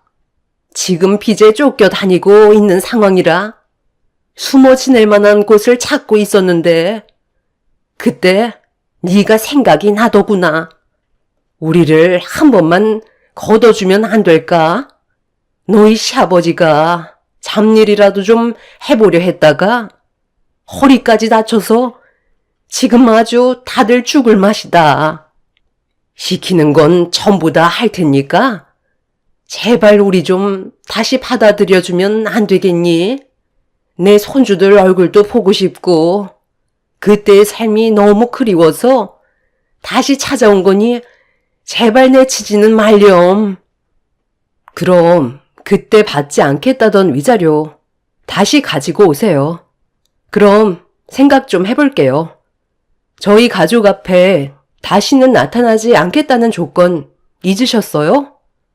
왜요? 돈이 땡전 한 푼 없는데 제가 돈을 달라고 하니까 황당하세요? 그럼 그런 조건을 왜 다신 거죠? 그때 각서까지 쓰셨잖아요. 평생 제 앞에 나타나지 않겠다는 조건으로 작성하셔놓고 4년 정도 지났으니 제 마음이 어느 정도 누그러졌다 생각하시는 건가요? 저는 그때나 지금이나 변한 거 전혀 없어요. 그리고 당신들 같이 은혜도 모르는 사람들을 또다시 드리고 싶지 않습니다. 지금 당장 제 눈앞에서 사라지지 않으면 바로 경찰에 신고할 테니까 그만 사라져 주시죠. 빚에 쫓기고 있어서 도망 다니는 중이라고 했으니 여기에 있다고 지금 바로 얘기해야 되겠네. 사채 빌린 곳이야 대충 알아보면 금방 나오지 않겠어요? 그 사람들은 손이 발이 되도록 빌었지만 저는 강하게 거부를 했고 제 발을 붙잡고 늘어지는 바람에 결국 경찰의 도움을 요청할 수밖에 없었어요. 그날 이후 2번 다시는 저희 빌라에 나타나지 않았지만 기분이 썩 좋은 건 아니네요. 괜히 또 다른 문제거리가 생길까봐 3층까지 세를 주고 다른 곳으로 이사를 계획하고 있는 중입니다. 그 사람들과 만나지 않는 게 제 인생에 도움이 되는 일이니까요. 대우받으면서 살고 있을 때는 감사한 줄 모르다가 시간이 지나고 과거에 대한 소중함을 뒤늦게 깨닫고 그제서야 후회를 하는 그 사람들이 참으로 안타깝습니다. 도망치는 신세로 전락해버린 그 사람들이 평생 도망치면서 자신들의 잘못을 후회하길 바랄 뿐이네요. 앞으로 저희 가족은 지금처럼 변함없이 행복한 삶을 살아갔으면 좋겠습니다. 제 사연 들어주신 분들 감사합니다. 안녕하세요. 48살 남양주에 사는 여자입니다. 남편을 하늘나라로 보낸 지도 벌써 2년이 되어 가네요. 요즘 들어 너무나 그립고 아직도 옆에 있을 것만 같은데 뒤돌아보면 남편의 작업실이나 안방에는 아무도 없는 것을 알고 상실감에 가슴을 내린 적이 한두 번이 아닙니다. 2년이란 세월 동안 다 잊었다고 생각하고 아무렇지 않게 살 수 있을 것만 같았는데 막상 영원히 혼자가 돼버린 게 실감이 안 나는 요즘이에요. 억지로 있는다고 해서 행복할 수 없다는 걸 알기에 혼자 아파하지 않기로 했고 슬픔이든 기쁨이든 함께 나누면 큰 위로를 받을 수 있지 않을까 싶어 용기 내어 사연을 올립니다. 남편은 유리공예가였고 자신의 직업에 대해서 열정적인 사람이었습니다. 항상 소홀히 일을 하는 법이 없는 꼼꼼하고 성실한 사람이었어요. 다정하고 잘 웃는 사람은 아니었지만 자신의 일에 몰두하는 모습에 반해 대학 시절부터 짝사랑해왔고 제 고백으로 캠퍼스 커플에서 결혼으로 100년 가약을 하게 되었습니다. 남편이 얼마나 유리를 사랑하는지 알기 때문에 결혼 생활을 하면서 작업을 할 때는 매번 다가가는 게 조심스러웠어요.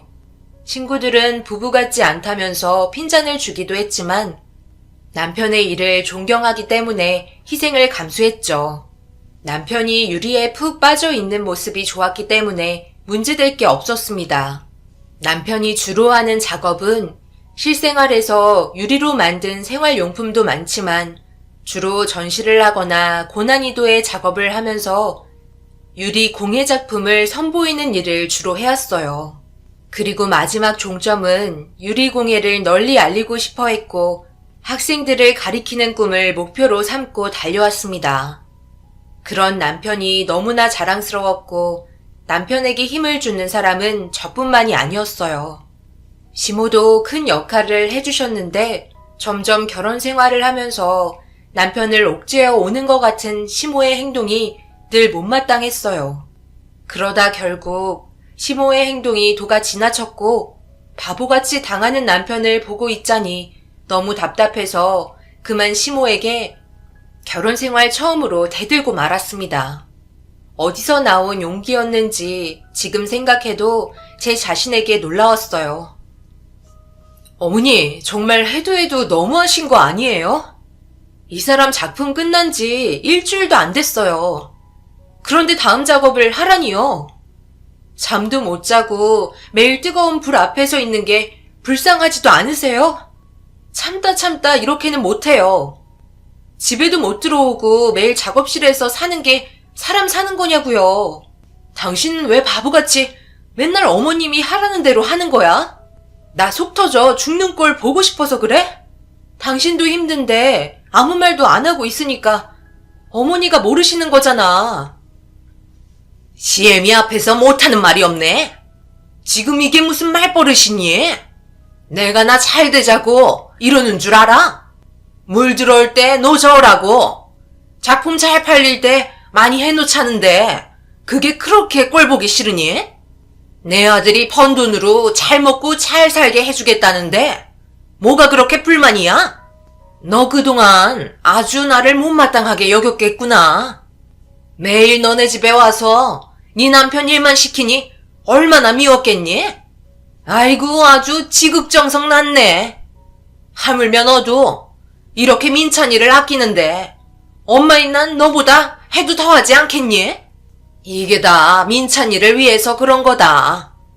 그러니 넌 조용히 있어. 나서지 말고 이 일에 신경 쓰지 마라. 어떻게 신경을 안 쓸 수 있어요? 어머님은 지금 이 사람이 힘들어하고 있는 거 안 보이세요? 당장 휴식이 필요하다고요. 이렇게까지 유리 작업에 목 매달지 않아도 저희 먹고 사는데 지장 없잖아요. 시모는 완강했고 남편을 조금만 쉬게 해달라는 제 의견을 받아줄 마음이 없으셨어요. 호텔 성수기일 때는 남편에게 주문이 많이 밀려왔고 남편은 전시만 하던 사람이었는데 어느새 예술작품보다는 돈벌이 수단으로 전략해버린 예술가 같았어요. 하지만 그런 줄 알면서도 남편은 시모에게 반항 한 번 하지 못했고 그저 묵묵히 유리만 만들었습니다. 답답하고 미칠 노릇은 제 몫이었고 결국 남편은 탈수 증상으로 쓰러지고 응급실에 실려가고 말았어요. 정말 이건 아닌 것 같았고 도저히 이렇게 남편을 둘 수 없어서 시모에게 남편을 놓아달라고 애걸복걸 하였습니다. 어머님, 도저히 안 되겠어요. 이 사람 쉬어야 해요. 대학 때 졸업작품 한다고 딱 한 번 응급실 간 적 있었는데 그때는 젊기라도 했죠. 지금은 건강도 챙기면서 일해야 하는 나이인데 얼마나 불 앞에 있었으면 탈수 증상까지 오겠어요. 어머님, 제발 이번에는 제 뜻대로 하게 해주세요. 이 사람 더 이상 작업실에 안 보낼 거예요. 어머님이 반대하셔도 저 그럴 자격 있잖아요. 어머님이 얼마나 민찬 씨 아끼는지 알아요. 그렇지만 이번에는 제 뜻대로 하게 해주세요. 얘 좀 봐라. 네가 민찬이 아내다 이거지? 그 전에 내 아들이기도 해. 애미가 아들 안 되라고 하는 거 봤니? 다 나중에 너희들 위해서 이러는 거잖아. 민찬이가 예민해서 누군가 옆에서 꽉 잡아주지 않으면 해이해져서 안 돼. 그리고 당사자도 가만히 있는데 도대체 네가 왜 이렇게 난리야? 너는 그냥 내가 시키는 대로 민찬이 옆에서 보조해주고 음식에도 좀 신경 쓰고 작업실 청소도 하고 그러란 말이야. 나한테 눈 똑바로 뜨면서 따질 생각만 말고. 이번에도 역시 시모의 승리였고 남편이 못하겠다고 하지 않는 이상 시모는 완강했습니다. 3일 정도 입원을 한 후 체력을 회복하고 남편과 퇴원수속을 마치고 집으로 가는 길이었어요. 남편은 기력이 다시 살아났고 남편에게 유리 만지는 일을 조금 쉬면 어떻겠냐고 조심스럽게 물었고 남편의 입에서 생각지도 못한 충격적인 말이 나왔습니다. 여보, 내가 생각해 봤는데 말이야. 어머님 요즘 너무 조여오는 것 같지 않아? 예전에는 이렇게 심하게 당신 몰아붙이지 않으셨는데 마치 당신을 돈 버는 기계처럼 보는 것 같아. 우리가 매달 용돈도 드리고 작품 팔리면 반 떼서 드리잖아. 당신이 당장 유리 만지지 않아도 우리 사는데 지장 없을 만큼 내가 많이 저축해놨어. 돈 때문이라면 당신 당분간 유리 만지지 않아도 돼. 계속 주문것만 만들고 있고 원래 하고 싶은 건 유리에 이것저것 도전해보고 작품을 만드는 거였잖아. 그렇긴 한데 어떻게 한들 유리만 만지면 난 다 좋아.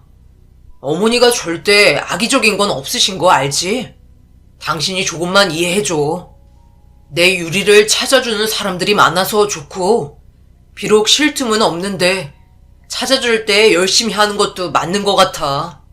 당신한테는 항상 미안해하고 있어.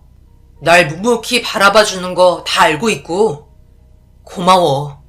매일 작업만 하다 보니 당신을 챙길 시간도 없고 나한테 많이 서운한 거 아는데 어머니 말도 일리가 있는 것 같아. 아, 그리고 어머니가 이번에 중국에서 전시를 해보면 어떻겠냐고 하시네. 3년 정도 중국에서 작품 전시 준비해서 전시하면 내 경력에도 도움이 되고 나중에 교수직 할 때도 좋을 것 같아. 당장 일주일 있다가 떠났는데 당신한테 미리 말 못해서 미안해. 어머니가 당신한테 말하면 못 가게 하신다고 난리칠 거라고 말하지 말라고 했는데 그래도 당신은 내일 알아줄 거라 믿어. 이 말을 듣는 순간 시모가 저와 남편을 떼어놓으려고 하는 것 같은 느낌을 받았습니다. 중국에 따라가겠다는 저를 굳고 방해된다며 말리시는 시모를 보자 더욱 확신이 섰죠. 중국에도 못 따라가게 하고 아무리 머리를 굴려봐도 제가 할 수 있는 것은 없었고 아이를 가져볼까도 생각했었어요. 하지만 결혼 전 남편과 아이를 갖지 않기로 서로 이야기가 오갔어요. 남편은 일을 택했고 전 몸이 그렇게 좋지 않아 건강한 아이를 가질 수 있는 것에 불안해했고 제 몸이 안 좋으니 아이를 생각할 여유가 없었습니다. 하지만 이런 상황까지 오니 아이라도 가져서 남편을 중국에 못 가게 하고 싶었어요. 그렇지만 이 생각도 며칠 못 가고 남편이 원 없이 유리를 만질 생각에 빠져있는 모습을 보자 체념을 했습니다. 또 중국 예술가들과 만날 생각에 들떠 행복해하는 모습을 보니 남편과 함께 있고 싶은 제 욕심 때문에 가지 말라고 할 수가 없었어요. 남편은 그렇게 중국으로 향했고 시모와 저는 통화로만 남편을 그리워했어요. 1년에 한 번씩 한국에 들어왔고 3년째 되는 해에는 한국에 아예 들어오질 않았어요. 통화도 점점 줄어들었고 시모에게 우리가 중국에 한번 가보면 어떻겠냐고 했지만 시모는 완강했고 남편 일에 방해하지 말라며 중국에 가길 원치 않아 했어요. 제 속은 계속 타들어만 갔고 결국 시모에게 중국에 다녀오겠다고 말을 하고 말았습니다. 너 내 말 어기고 중국에 가기만 해봐라. 아주 이혼을 시키고 말 거야. 남편이 좋아서 자기 일 한다는데 왜 자꾸 못 잡아먹어서 안달이니? 난 네가 정말 이해가 안 가는구나. 어련히 알아서 잘하고 있을 텐데 그렇게 남편에 대한 믿음이 없어서 어떡하니? 내 아들이 정말 불쌍하다. 이래서 남자가 좋아하는 결혼을 시켜야 했어. 네가 우리 아들 대학 때 쫓아다녔다면서? 난 별 볼 일 없는 네가 마음에 들지 않았어. 그런데 얼마나 아들을 귀찮게 했으면 아들이 마지못해 너랑 결혼을 했겠니? 내가 그때 말렸어야 했는데. 그럼 내 아들은 네 눈치 안 보고 마음껏 작품 활동할 수 있었을 텐데 말이야. 나도 네 눈치가 얼마나 보이는지. 내가 꼭 잘못한 것 마냥 너는 몰아가잖아. 어머님 무슨 말을 그렇게 하세요? 민찬 씨가 하는 게 어떻게 작품 활동이라고 말씀하실 수 있으세요? 유리 작품 뽑는 기계죠. 그나마 이번에 중국 전시회가 민찬 씨가 좋은 경력이 될 거라 저도 어머님께 감사해요. 그렇지만 중국에 못 가게 하는 건 이해가 안 돼요. 어머니도 민찬 씨가 걱정되시잖아요. 그러지 말고 저랑 일주일만이라도 다녀와요. 가서 맛있는 것도 해 먹이고 쉬게 하자고요. 벌써 3년이 다 돼가는데 연락도 뜸하고 어디 아픈 데는 없는지 걱정이 돼서 잠도 잘 안 와요. 전화라도 많이 해주면 좋은데 바쁜지 전화도 없어요. 그렇게 연락이 안 되는 이유를 모르겠니? 우리 아들이 바쁘다는 거잖아. 그만큼 일에 몰두하고 있다는 증거이고 걱정하지 말고 내가 아는 사람이 민찬이 아주 잘 있다더라. 이제 한국에 올 날도 얼마 안 남았으니까 조금만 더 참아. 아무튼 아들 괴롭히면 내가 다 가만 안 둘 거니까 알아두고. 이런 게 바로 내조라는 거다. 시모는 내조를 운운하면서 남편의 일에 방해 말라며 딱 잡아댔고 우리가 중국에 찾아가는 것은 안 된다면서 예술하는 사람 시간 뺏지 말자고 하시고 결국 나중에는 전화도 못하게 하셨어요. 3년을 어떻게 보냈는지 그래도 시간은 흘렀고 남편과 만날 날이 와서 공항으로 갔습니다. 드디어 함께 할 수 있다는 생각에 기분이 들떴고 시모와 함께 공항으로 가는 길이 멀게만 느껴졌어요. 그렇게 보고 싶었던 남편의 얼굴을 봤는데 3년 만에 본 남편을 못 알아보고 말았습니다. 민찬아, 오느라 고생 많았다. 아무리 가까운 나라라도 음식도 안 맞고 환경도 안 좋았을 텐데 얼마나 고생했어 그래. 그동안 여기서 네 소식 들으면서 엄마는 매일 기도했어. 너 하나 잘되라고 말이야. 우리 아들 고생 많았어. 한번 안아나 보자. 당신 왜 이렇게 말랐어? 음식이 입에 안 맞았던 거야? 완전 딴 사람이 돼서 온 것 같아. 내가 알던 민찬 씨 맞아? 넌 도대체 뭐가 그렇게 매사에 불만이니? 이래서 여자는 집에만 있으면 안 되는 거라니까. 남편이 힘들게 중국에서 돈 벌어 왔는데 하는 소리라고는 3년 만에 만난 남편한테 남편이 맞냐니? 그게 할 소리니? 오늘 우리 배 터지게 맛있는 거 먹자. 아들, 뭐 먹고 싶은 거 없어? 이 엄마가 다 사줄게. 넌 민찬이 짐 갖고 와야지. 두 사람 또 다투는 거예요? 이제 그만 좀 하세요. 어머니, 짐은 제가 들게요. 이제 이 사람한테 뭐라 하지 마세요. 제 걱정한다고 힘들었을 텐데. 여보, 미안해.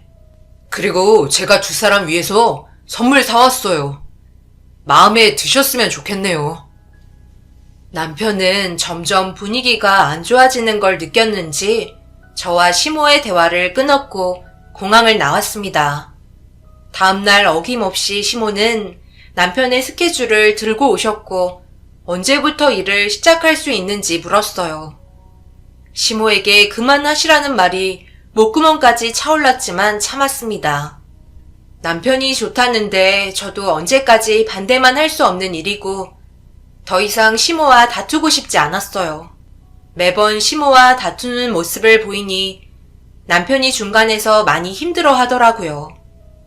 그래서 이번에는 제가 한 발 뒤로 물러나서 남편을 지지해 주기로 했습니다. 그런데 남편의 입에서 뜻밖의 말이 나왔어요. 처음 보는 남편의 행동에 너무 놀랐고 배신감에 시모를 당장 집에서 나가라고 했어요. 이번에 중국에서 네 작품들이 반응이 좋았잖니? 그래서 내 전화가 얼마나 불통이 났는지 몰라. 이참에 천신은 돈이 안 드니까 조금 미뤄두고 네 작품을 상품화 해보는 건 어떠니? 흔한 유리잔 같은 거 말고 돈이 되는 것들로 만들어보란 말이야. 교수야 돈 벌어놓고 해도 되는 거니까. 아직 젊은데 열심히 벌어야 노후에 편하게 산다. 어머니, 그래도 약속하신 게 있는데 이렇게 갑자기 말을 바꾸시면 어떡해요? 중국에 다녀오면 이 사람 교수하게 시간 주신다고 했잖아요. 교수 임용되는 게 말처럼 쉬운 게 아니라는 거 아시면서 작업할 시간이 어디 있어요? 이 사람 말이 맞아요. 당분간 유리 만지는 일은 안 할 겁니다. 통화로 이미 끝난 일인데 왜 또 일을 크게 만드세요? 이번에 분명히 어머니께 제 의사 밝혔어요. 당분간 유리 작업 안 하겠다고 말씀드렸고 중국에서 정말 쉬지 않고 일만 했는데 제가 너무 늦게 깨달았어요. 이렇게 사는 건 사람 사는 짓이 못 돼요.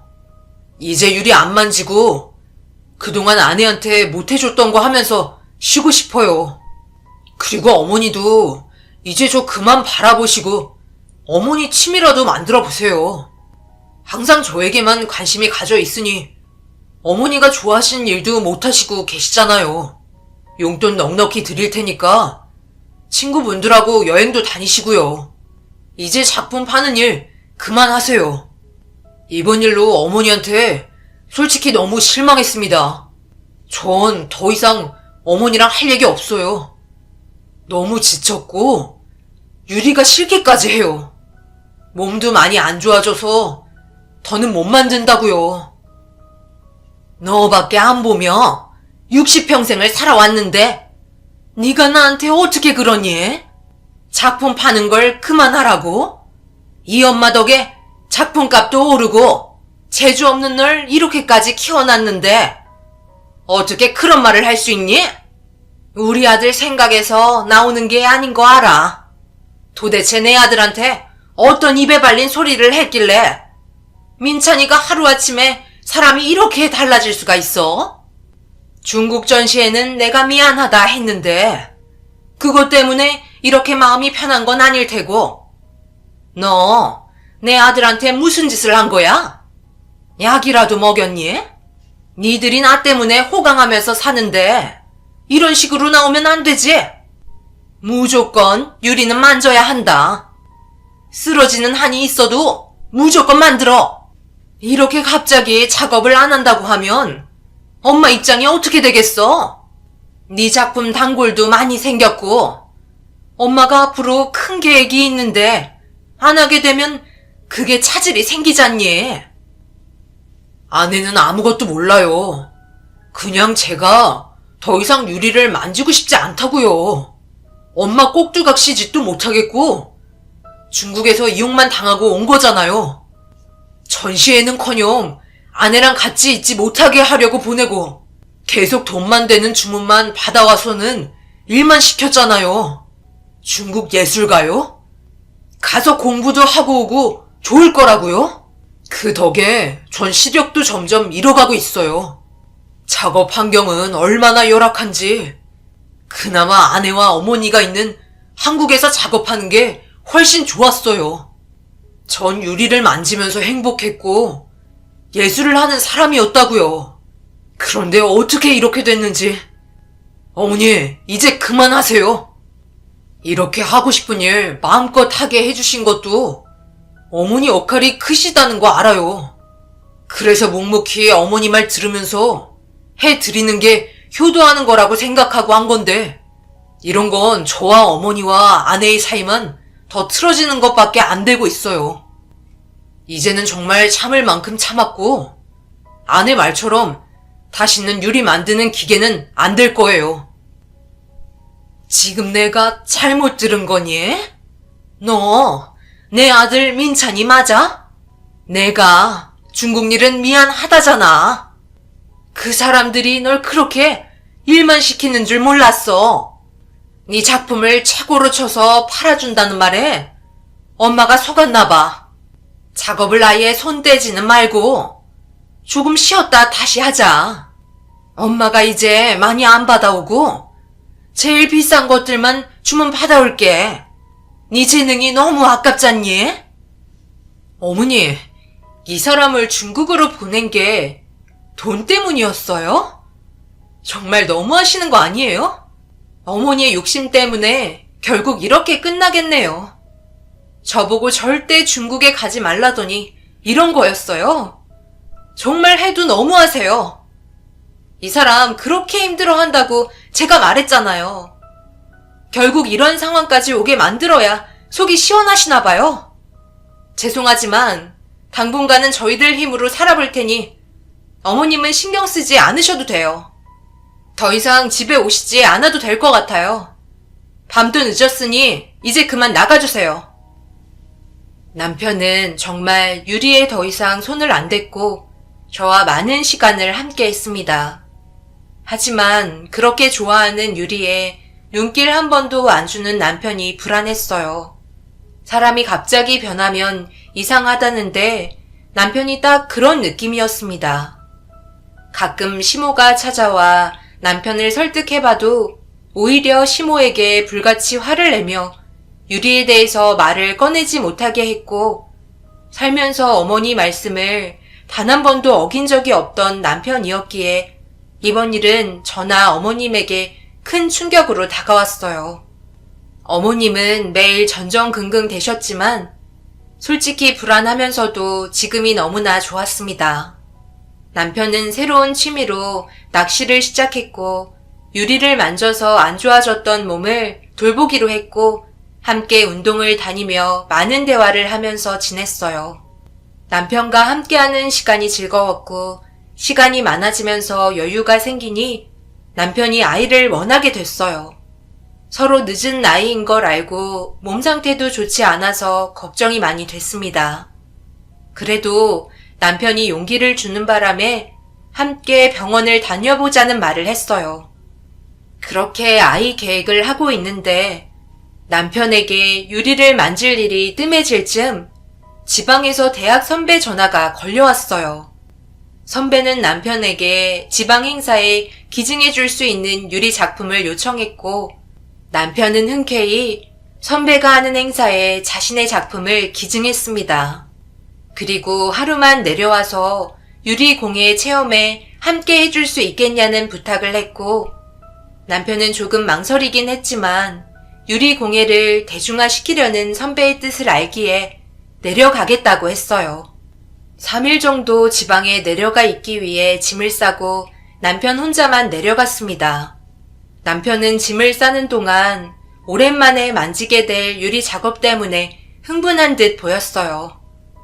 그런 모습을 보자 남편은 역시 유리 없으면 안 되는 사람이구나 라고 느꼈습니다. 어머니의 버릇을 고치기 위한 남편의 행동을 존중했고, 이번에 어머님도 남편의 일에 손을 놓으시길 바랬어요. 남편이 항상 어머니 일에 반대를 한 적이 없고 바보처럼 당하고만 있는 줄 알았는데, 남편도 어머니의 행동이 지나치다는 걸 알고 있었고, 어머니가 그동안 자신에게 기대시는 것들을 고치기 위해 유리에 대한 열정을 일부러 참고 있었던 거였습니다. 남편은 어머니가 시켜서 하는 게 아닌 자신의 선택으로 선배를 도우러 지방에 내려갔어요. 그런데 남편이 올라올 날이 됐는데도 아무런 연락이 없고 전화도 받지 않아 선배에게 전화를 했어요. 선배는 제 전화를 받고서는 행사가 끝난 지가 언제인데 민찬이를 찾느냐며 이틀 전에 올라갔다고 했어요. 순간 너무나 걱정이 됐고 남편이 아무 연락도 없이 사라지자 겁이 났습니다. 절대로 아무 이유 없이 전화가 안 되는 사람이 아니었고 남편이 내려간 지방은 연고도 없는 곳이었어요. 누구를 만날 일도 저에게 말도 없이 오래 머물 일도 없는데 갑자기 연락이 없는 남편에게 무슨 일이 터진 게 확실했습니다. 선배에게 그곳에 있는 경찰에게 신고를 부탁했고 저도 남편의 실종 신고를 했어요. 수사가 시작된 지 하루가 지나고 지방에 있는 선배에게 전화가 왔습니다. 행사장 근처 국도 도로변에서 신원 미상의 시신이 안치실에 있다며 확인을 위해 내려오라는 전화였습니다. 남편이 서울로 올라가는 날쯤 발견된 시신이었고 남편과 인상차기가 비슷하다는 선배의 말을 듣고 신원 미상의 시신이 절대 남편일 리가 없기에 가지 않겠다고 했는데 어머님은 사람 일은 모르는 거라며 함께 지방으로 내려갔어요. 안치실에서 시체를 확인한 순간 남편임을 단번에 알았고 온몸으로 그 상황을 부정하고 싶어서 울며 소리를 질러댔습니다. 안치실에 누워있는 사람이 절대 남편이 아니라고 사람들에게 부정해봤지만 결과는 바뀌어지지 않았고 남편이 죽어서 제 앞에 있는 게 믿겨지지가 않았습니다. 결국 저는 그 자리에서 그만 실신하고 말았어요. 남편은 일주일 만에 시신으로 제 곁에 왔고 온몸이 상처투성이었습니다. 하루를 꼬박 수액을 맞으면서 수액실에서 쓰러져 있었고 모든 게 다 싫었고 어김없이 눈은 떠졌습니다. 그때 밖에서 시끄러운 소리가 들려서 문을 살짝 열어보는데 시모가 화난 목소리로 통화를 하고 있었어요. 처음에는 제 몸을 가누기 위해 통화 소리에 집중을 못했습니다. 그저 눈물만 계속 나왔고 어떻게 이런 일이 저에게 일어났는지 생각했어요. 분명 남편은 지방으로 내려가서 유리를 만질 수 있는 것에 기뻐했었습니다. 자꾸 짐을 싸던 남편의 마지막 모습이 머릿속에서 떠나질 않았는데 일주일 만에 남편이 제 곁에 없다니요. 당장이라도 전화하면 잘 있다고 말하는 목소리가 나올 것만 같았습니다. 남편이 너무 보고 싶은 마음이 생기자 도저히 수액실에 있을 수 없어서 바늘을 빼고 나가려는데 시모의 통화가 계속 들리는 거였습니다. 어떤 통화길래 그렇게 오래 하는지 수액실 문을 조금 열고 통화의 내용을 들었습니다. 그런데 시모가 하는 말을 믿을 수가 없었어요. 통화가 길어질수록 눈물이 하염없이 나왔고 당장 달려가 전화를 끊고 싶었지만 핸드폰에 녹음을 켜고 이를 악물고 시모의 목소리를 녹음했습니다. 절대 시모를 용서할 수가 없었어요. 내 잘못 아니잖아요. 당신들이 이를 이 지경으로 만든 건데 나한테 다 뒤집어 씌우지 말아요. 어떻게 했길래 애가 죽어서 내 앞에 오냐고요. 내가 그냥 살짝 겁만 주고 입원할 정도로만 하자고 했잖아요. 이제 돈도 뭐고 다 끝났어요. 우리 아들이 없으면 어디서 물건을 가져와요. 남은 것만이라도 보낼 테니까 최고로 비싸게 팔아줘요. 중국에서 우리 아들 물건이 인기가 제일 좋다면서요. 당신들이 이렇게 하면 겁먹어서 엄마 말 듣는다고 그랬으니까 책임져요. 그러게 왜 더 이상 유리를 안 만진다고 해서 이 사단이 나게 해? 버릇 좀 고쳐보려고 그런 건데 이렇게 돼서 오면 어떻게 하라고 그러는 건지. 이제 진짜 영영 아들이 만든 작품은 없게 됐잖아요. 입원 좀 시켜서 어떻게든 구워 삶아 다시 유리 만지게 하려고 했는데 일이 다 틀어졌어요. 아들 사진을 찍으라고요? 아들이 죽었으니 작품값이 더 올라간다는 거예요? 그럼 정말 비싼 가격에 팔아줄 수 있어요? 아들 마지막 가는 모습만 찍으면 되는 거면 할 수 있죠. 당연히 찍어서 보낼게요. 이제 아들 작품 팔면서 돈 버는 건 끝났는데 사진이라도 찍어서 큰돈 만지고 끝내야죠. 꼭 비싸게 팔아주셔야 합니다. 떨리는 손으로 녹음을 마치고 선배에게 전화를 걸었어요. 도움을 받을 수 있는 사람이 선배밖에 생각나지 않았고 선배에게 당장 남편이 있는 안치실로 보안요원을 불러달라고 했습니다. 선배는 무슨 일이냐며 물었지만 지금은 시모를 막는 일이 먼저였기 때문에 긴 사정은 이야기 못한다고 했어요. 선배는 무슨 영문인지도 모른 채 제 요구를 들어주었고 저는 최대한 많은 보안 요원들을 불러달라고 했습니다. 남편의 시신을 지켜야만 했기 때문이에요. 아들이 더 이상 살아있지 않은데 슬퍼하기는커녕 돈줄이 끊겨 아쉬워하는 모습의 시모를 보자 눈앞에 뵈는 게 없었고 도저히 시모를 용서할 수 없었습니다. 시모의 전화 통화 상대는 중국에서 남편에게 일을 시킨 사람이었어요. 중국에서는 한국에서 온 유명한 작가라며 남편이 하지도 않는 전시와 작품들을 소개하며 사기를 쳤고 남편의 작품이 인기가 많아지자 시모는 더 이상 유리를 만지지 않겠다는 남편을 설득하려고 이 일을 꾸민 거였습니다. 남편이 지방에서 올라가는 길에 겁만 주려 했던 시모와 사기단들의 계획으로 죄 없는 남편은 아무 연고도 없는 낯선 곳에서 객사를 당하고 만 겁니다. 더 이상 남편의 작품이 나올 수가 없게 되자 그 사람들은 고인의 마지막 가는 사진을 비싼 가격으로 작품과 함께 중국 부호들에게 팔아주겠다고 시모에게 이야기를 하는 통화였어요. 머릿속에서 이 일을 어떻게 해야 할지 생각한 끝에 시모에게 남편의 마지막 모습을 절대 찍히지 않게 해줘야겠다고 생각했고 그렇게 보안요원을 불러 안치실을 완전 봉쇄했습니다. 녹음된 파일을 증거로 삼아 경찰에 신고했고 어머님은 그 자리에서 체포되셨어요. 지금 뭔가 잘못 알고 있는 거 아니에요? 아니 나를 왜 체포해? 내가 뭘 잘못했다고 이러는 거야? 오늘 아들을 잃어서 얼마나 슬픈 줄 알아요? 어머니, 그만하세요. 지금 어머님이 민찬 씨에게 어떤 짓을 한지 다 알아버렸어요. 어떻게 하나뿐인 아들한테 그런 짓을 할 수가 있으세요? 그렇게 어머니가 입버릇처럼 하신 말씀 있잖아요. 내가 민찬이 엄마고 엄마가 아들 잘못되라고 하겠냐면서요. 그렇게 당당하게 말하신 분이 아들한테 그런 짓을 할 수가 있으세요? 그러고도 어머님이 민찬 씨의 어머님이라는 게 정말 믿을 수 없네요. 어머님은 민찬 씨 볼 자격도 없으세요. 절대 이 사람이 민찬 씨 못 보게 막아주세요. 특히 사진 같은 건 절대 찍히게 하면 안 돼요.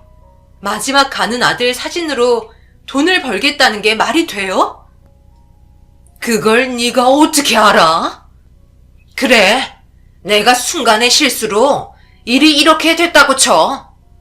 엄연히 이건 실수인데 그걸 가지고 시어머니를 경찰에 신고한다는 게 말이 되니? 난 네 시어머니다.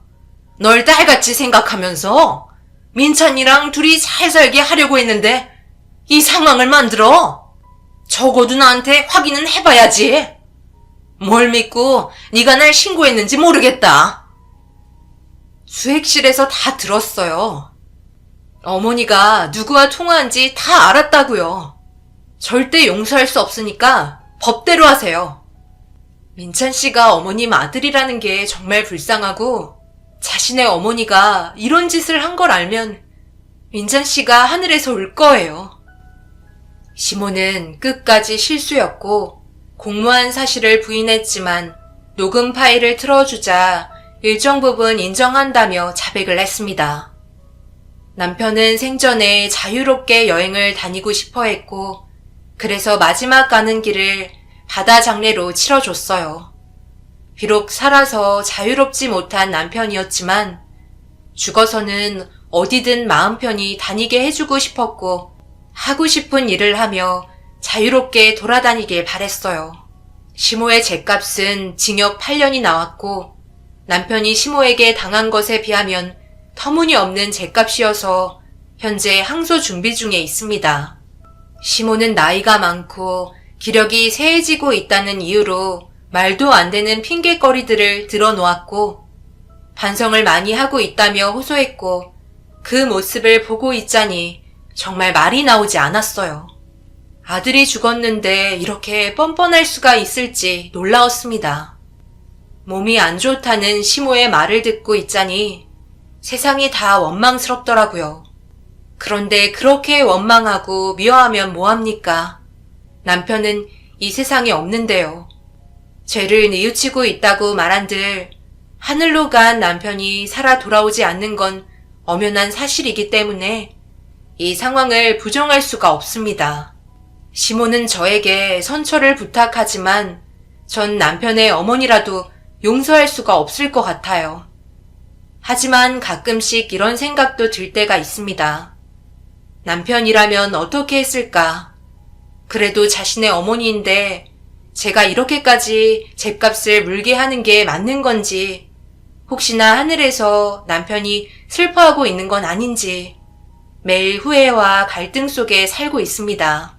특히 이맘때쯤이면 이런 생각들이 더 저를 힘들게 하네요. 여러분, 전 남편을 위해서 정말 잘하고 있는 걸까요? 아니면 이대로 모든 걸 놓고 제 삶으로 돌아가야 하는 게 맞는 걸까요? 긴 사연 읽어주셔서 감사합니다.